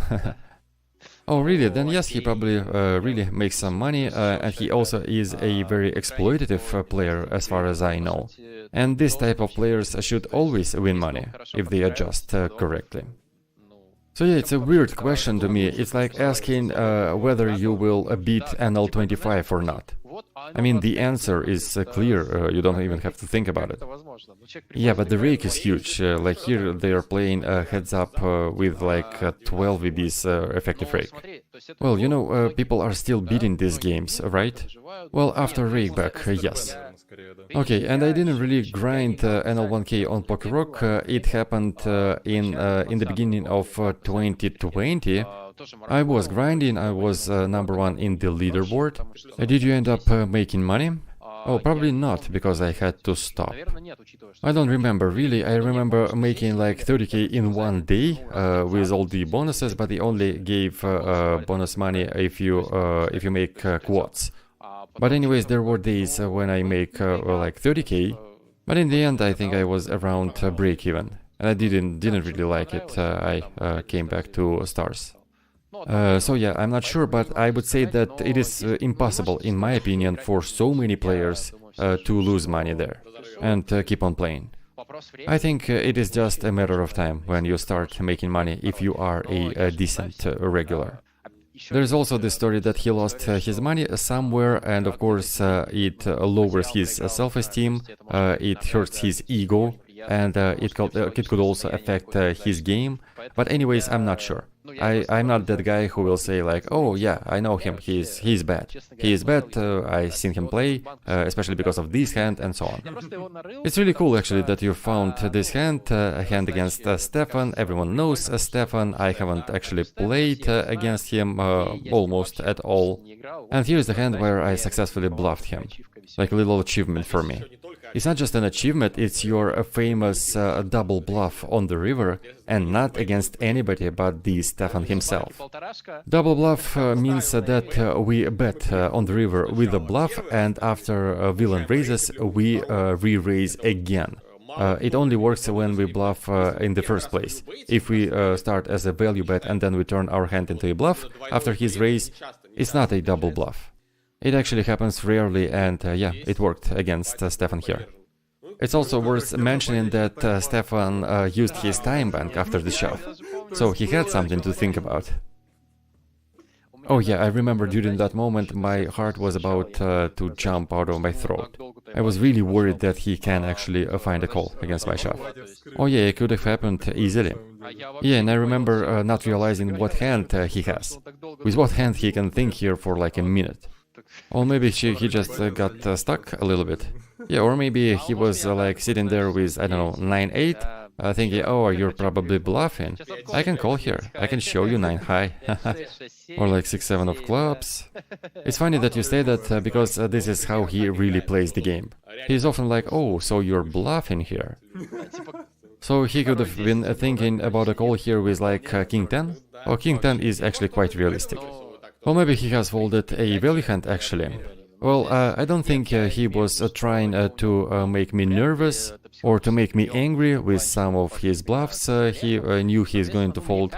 I think it was a value hand that he eventually folded. I actually have a lot of bluffs here, or maybe he tried to push me, to put pressure on me with like an ace here. Well, not sure. Well, it doesn't look like it in my experience. The whole hand, the whole situation. I don't know. Yeah, he may have some value hands like ace 10 or ace 4. Oh yeah, ace 4, ace deuce, easily. Maybe some ace queens, although I'm not sure again. But I think not. Yeah, I think it's more of a 2-pair. Yeah, my line is quite strong. I can also play 3-5 like that. Thinking that king-queen he would mostly bet himself. And the overall tendency is such that some merging hand is more likely than a bluff. And you actually shoved without using a time bank. Well, I don't really use time banks, and I already had this idea in my mind. And there wasn't much to think about.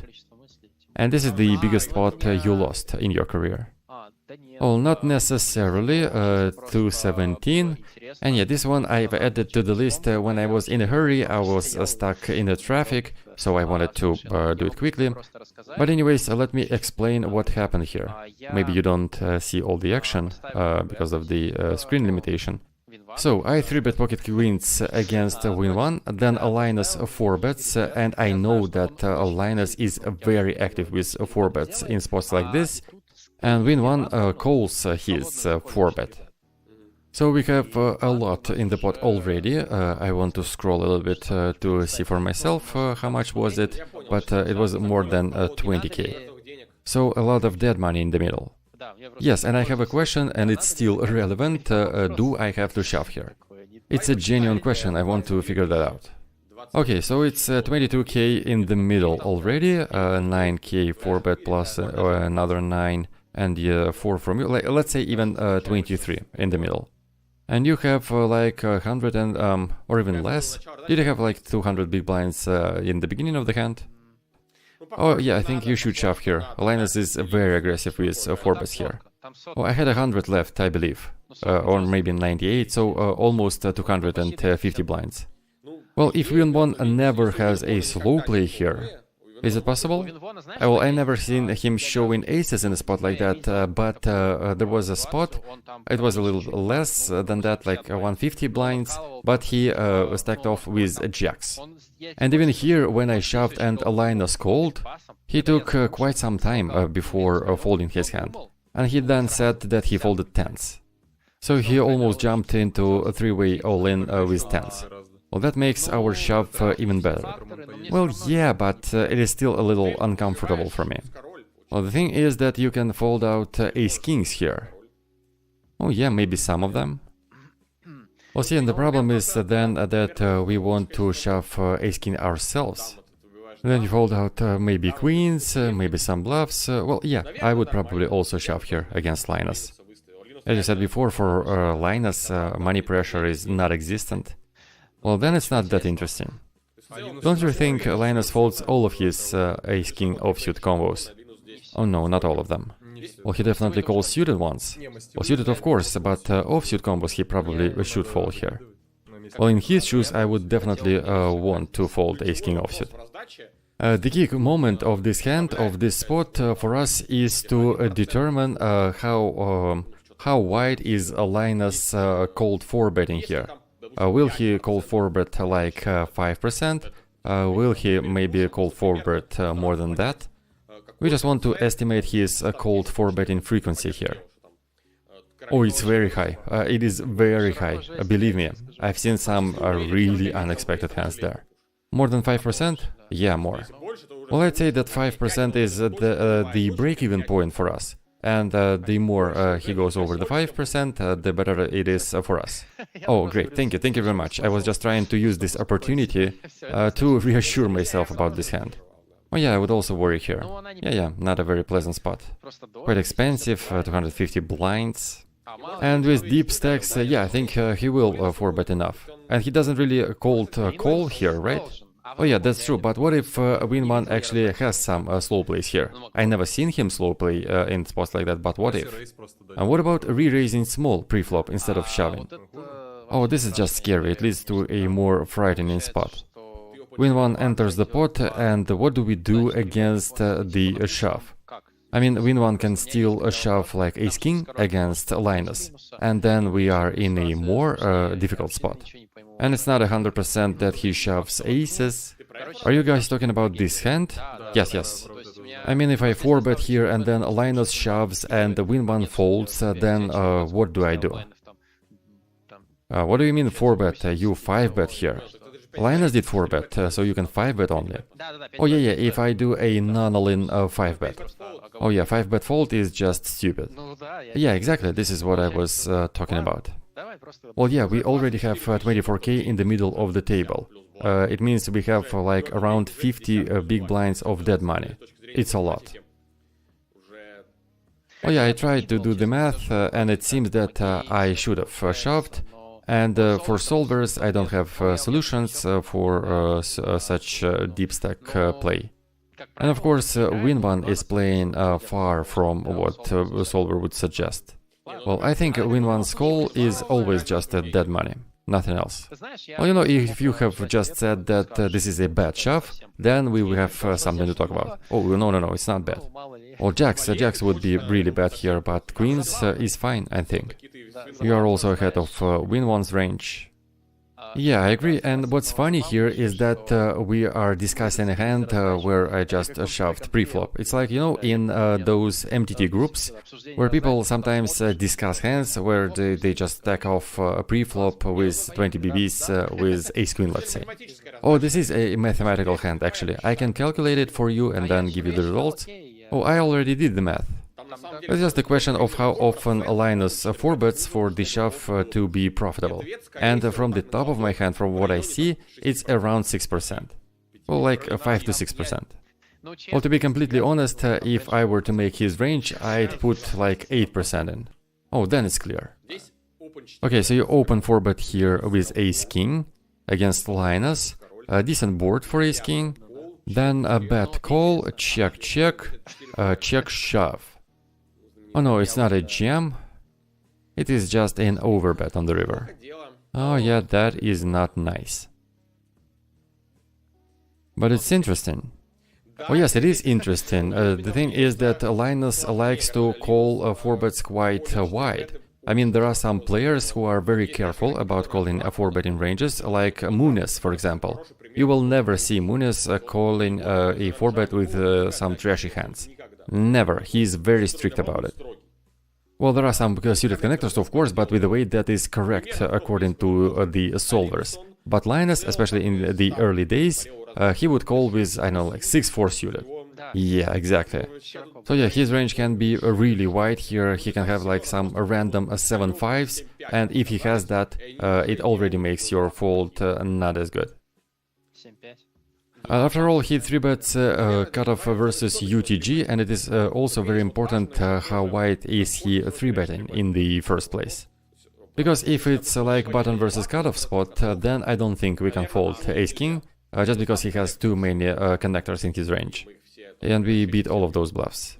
But here in a cutoff versus UTG spot, he's not supposed to have all those combos, like 7-5. Well, you know what, it's not hard for me to defend my range using flushes, because I have enough flushes in my range. All of those pocket pairs with a heart.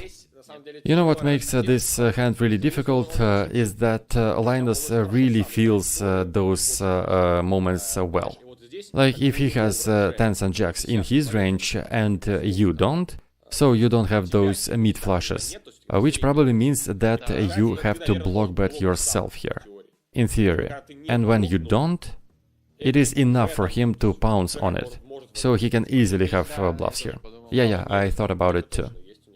We have already seen 3 hands with Linus where he bluffed like crazy, so yeah, it is totally possible. What is the bottom part of his value range?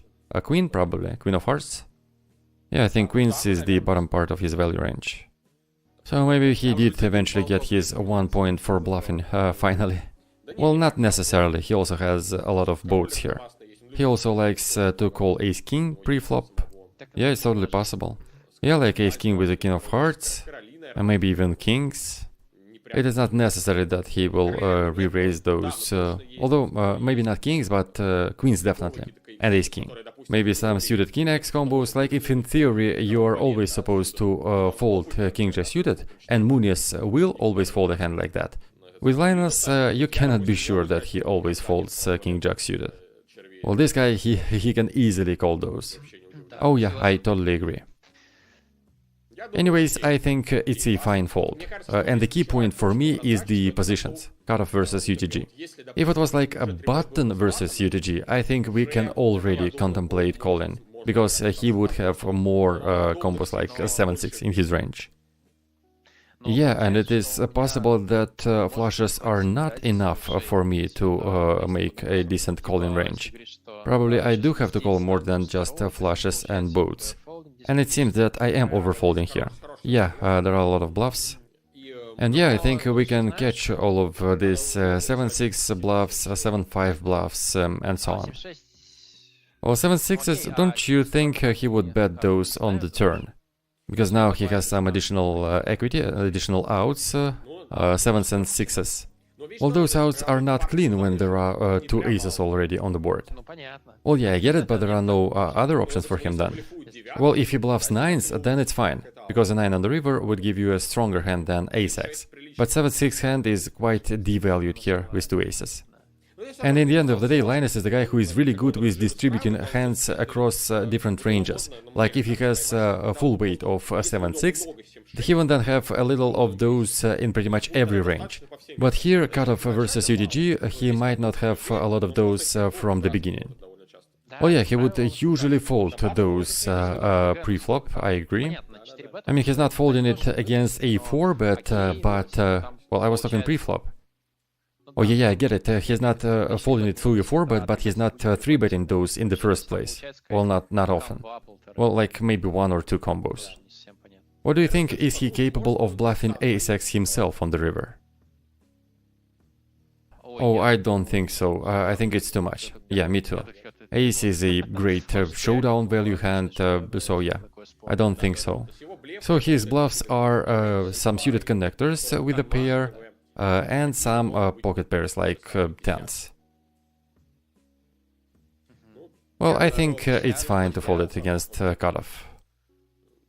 I really like the fact that there is a clock after pretty much every Linus's decision. So the guy really has something to think about, unlike me. And yeah, fortunately I did not have a flush here, and I had to fold. Oh, fortunately actually, because now we have a hand we can talk about. Another beautiful hand. Here we can see how Taisto works with ranges, and we also can see your color tags. And yeah, it seems like you'd use different colors for pretty much every player. Anyways, I think it is just a hand poorly played by Taisto, and I've seen him doing stuff like that not once. He is just 5-betting here against a weaker player without any equity and, well, without any reason as well. And it's a rec from China, right? Yeah, and it's really interesting how they pick players to bluff against. Like I said, against Wei Yan, yeah, maybe he was folding something, but he definitely wasn't folding a lot. And yet I remember Taisto bluffing really boldly against him. And same thing here. Yeah, it looks like he's trying to get an achievement of like winning with any 2 cards. Remember there was those on Stars, I believe. Or maybe he has something like that on his Estonian GG Poker account. Yeah, I have no idea why he did that. Looks like some sort of a tilt or desperation. And he's prone to tilting, by the way. Well, yeah, in the end of the day, it's just a beautiful hand that shows how money can change people. Well, of course, there are some reasons for this 5-bet with Jack 4.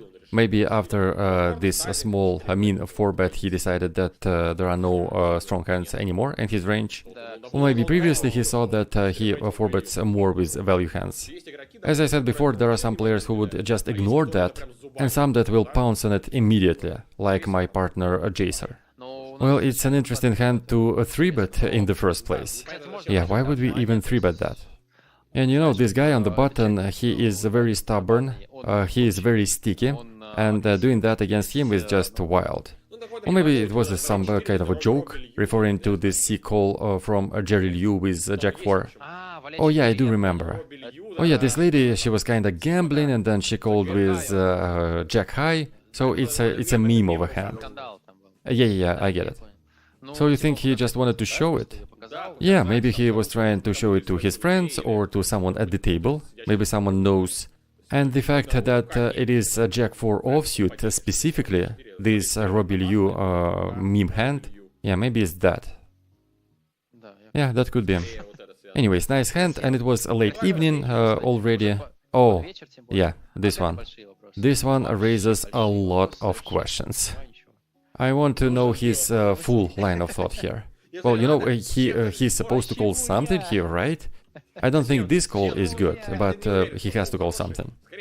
It's really tough to justify this call against anyone, but it is easier to do against you specifically, or compared to more careful players. And you are usually quite aggressive from the cutoff. You are not afraid to play different hands, like let's say, well, let's say 7-5. Yeah, 7-5. It is not necessary that you are supposed to play 7-5 here, but you probably will. Yeah, it is not necessary. Yes, but probably it is necessary for you. Or like King 9 offsuit, Mundis will always fold this hand pre-flop, but you can sometimes show up with a hand like that. And it's a key combo. Yeah, King 9 is somewhat a special hand for me. And I was thinking for quite some time here on the river, and on the turn as well. Oh yeah, it is also possible to fold here on the turn. So yeah, I could have folded on the turn, I could have folded on the river, but I've decided that you have a lot of those combos that many people don't have. And specifically those borderline combos like King 9 offsuit or Jack 7 suited. Include Jack 7 offsuit as well, why not? Oh, I'm being totally serious. I wasn't probably thinking about it on the turn, but I definitely was on the river. I was pondering about those key combos, as I've said before, like King 9. And let me find it 1 second. King 9. Well, it's like 20 combos, right? And you have all of those. So it's like a border that I've crossed already, right? Well, yes, basically, and you can play each one of those like that. And I think that we can discount some of your value combos because of the sizing on the turn. 3/4 of a pot. We can discount Queen 10, maybe. Although not in your case. Yeah, I don't think we can discount Queen 10 for you. So yeah, basically I was expecting a wide raising range from the cutoff and based my decision on that. And I've checked it in solver. Well, to be honest, I just posted this hand because we don't have a lot of hands between each other, and it's a cool call down from you. And as we know, you are more of a careful player, and you are more likely to fold here. But yeah, you called it down with a mediocre bluff catcher. So yeah. Well, it's still a frequency call in theory, and I thought that it's a more of a call against you. Did you randomize? Because you have Jack 7, 7, 5. Oh no, I wasn't randomizing anything, it was a call because of ranges. It's a break-even call in theory, so not a necessary one. And yeah, as you mentioned, my call on the turn raises even more questions, actually. I could have totally folded there. Yeah, it feels like we have a lot of catchers on the river around the 8, and we don't really want to block the bluffs. Although on the other hand, we block straights on the river. Well, it's not a terrible hand to call the turn, Jack 10. Yeah, it's not awful. Yeah, you always want to show Queen Jack in spots like this. Yeah, and it's a fair question, do you ever value bet Queen on the river? This actually was the first question for me. And the answer is yes, you can. Oh, sure. Well, I would maybe use different size, and it's also important who you value bet Queen against. I mean, I was hoping that you will not bet it against me. Yeah, this is how you roast me. You call a hand that is not a necessary call with a full weight. Well, there are also 4 5s here, 4 deuces. It is also very interesting for me, what's your approach to these spots? I mean, I personally don't use randomizers in those situations on the river. I use it pre-flop for maybe some flop decisions, where there are some frequency decisions. But on the river, I just make a strong assumption. Can it be profitable to call here or not? And then I make my decision. I don't think we should mix here and call like half of the time. To me, it's either a good call or a bad one. This is the only thing we want to decide. Well, for me, it is kind of the same, but if I'm not sure, and maybe if I lean a little bit slightly towards one of the decisions, I may use the randomizer.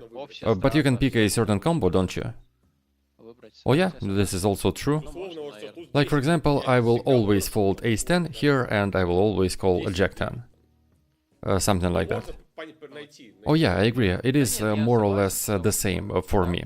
And I would probably still call here in your shoes with Jack 10, and I would fold ace 10 as well. Okay, this is the review for the 3-month that we have skipped. And in reality, you probably have won even more than that. Because not all of the hands were tracked by those quote-unquote open source trackers. They fell off in May, and you also played a lot of hands in that month, I believe. So yeah, the actual results might be even better. No, the opposite is true. I actually lost a lot of money in the first days of May, when the trackers fell off. Yeah. Well, anyways, you are a part of history now, and no one will check if everything was tracked or not. But actually didn't affect my win rate that much, so... Anyways, we want to congratulate you for the well-deserved #1 spot. Yeah, congratulations. You are a convincing top 1 in terms of hours put in. No one played more hours than you did in those games. #1 at NL 40k. Yeah, in terms of volume on 40k, you are #1. Well, #2, I believe, after Wei Yan. Oh, yeah, of course, Wei Yan is the actual #1. We can also point out the success of Davy Jones and the way he demolishes the VPN network. Oh yeah, I'm actually surprised. It is always tough for me to play against him. And yeah, those numbers are without 40k stakes. Well, him and Cindy have their own atmosphere on VPN, it seems, in terms of volume. Yeah, Davy Jones wasn't that lucky on GG Poker, and he also lost a lot of money in those 40k games, and he even stopped playing them, but he is very successful on VPN. Yeah, I like the way he plays, I think it's just unluck. Oh yeah, I like it too. He's really good, and I also like Nacho. Nacho, well, maybe not that much for me. Well, he's not as bad as his results show, but him and Davy, yeah, this little duo. And why do you single them out? Well, as far as I'm concerned, they are friends and they work on the game together. Oh, that is surprising for me.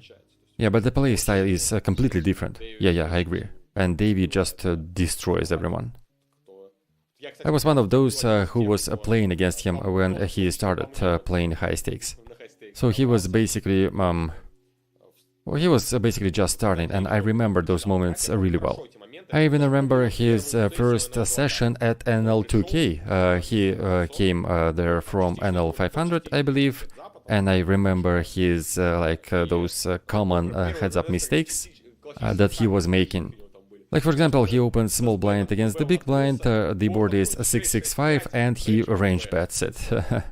It was really common amongst heads-up players. Pretty much every one of them did that. Not 6-max players, though. And yeah, it was a really long time ago, and you, well, not you of course, but some of our viewers were going to school, or even to kindergarten during that times. So that would be it, a very analytical episode. It was, thank you very much for coming. I really enjoyed rewatching all those hands. Maybe you can rewatch it again a couple of years later, reminding yourself how you achieved this top 1 spot. And in terms of profits, I think you are at least top 3 of the list. Okay, I am happy to agree with you, even though you kinda rigged it a little bit. It was really nice having you. Yeah, such a special guest, thank you very much for coming. We are going to support you, your journey on the high stakes, and those games, they sometimes happen, and we really hope to see you there again. But this time with a more comfortable bankroll, and with more confidence. Yeah, you show them what you got. Or maybe we even see each other offline, who knows? And there is a very beautiful screenshot with you sitting there with almost 1000 big blinds. On 900, cool. I remember on NL5K, when I started playing with only 20k in my bankroll, I've had like 20 stacks at one standard table.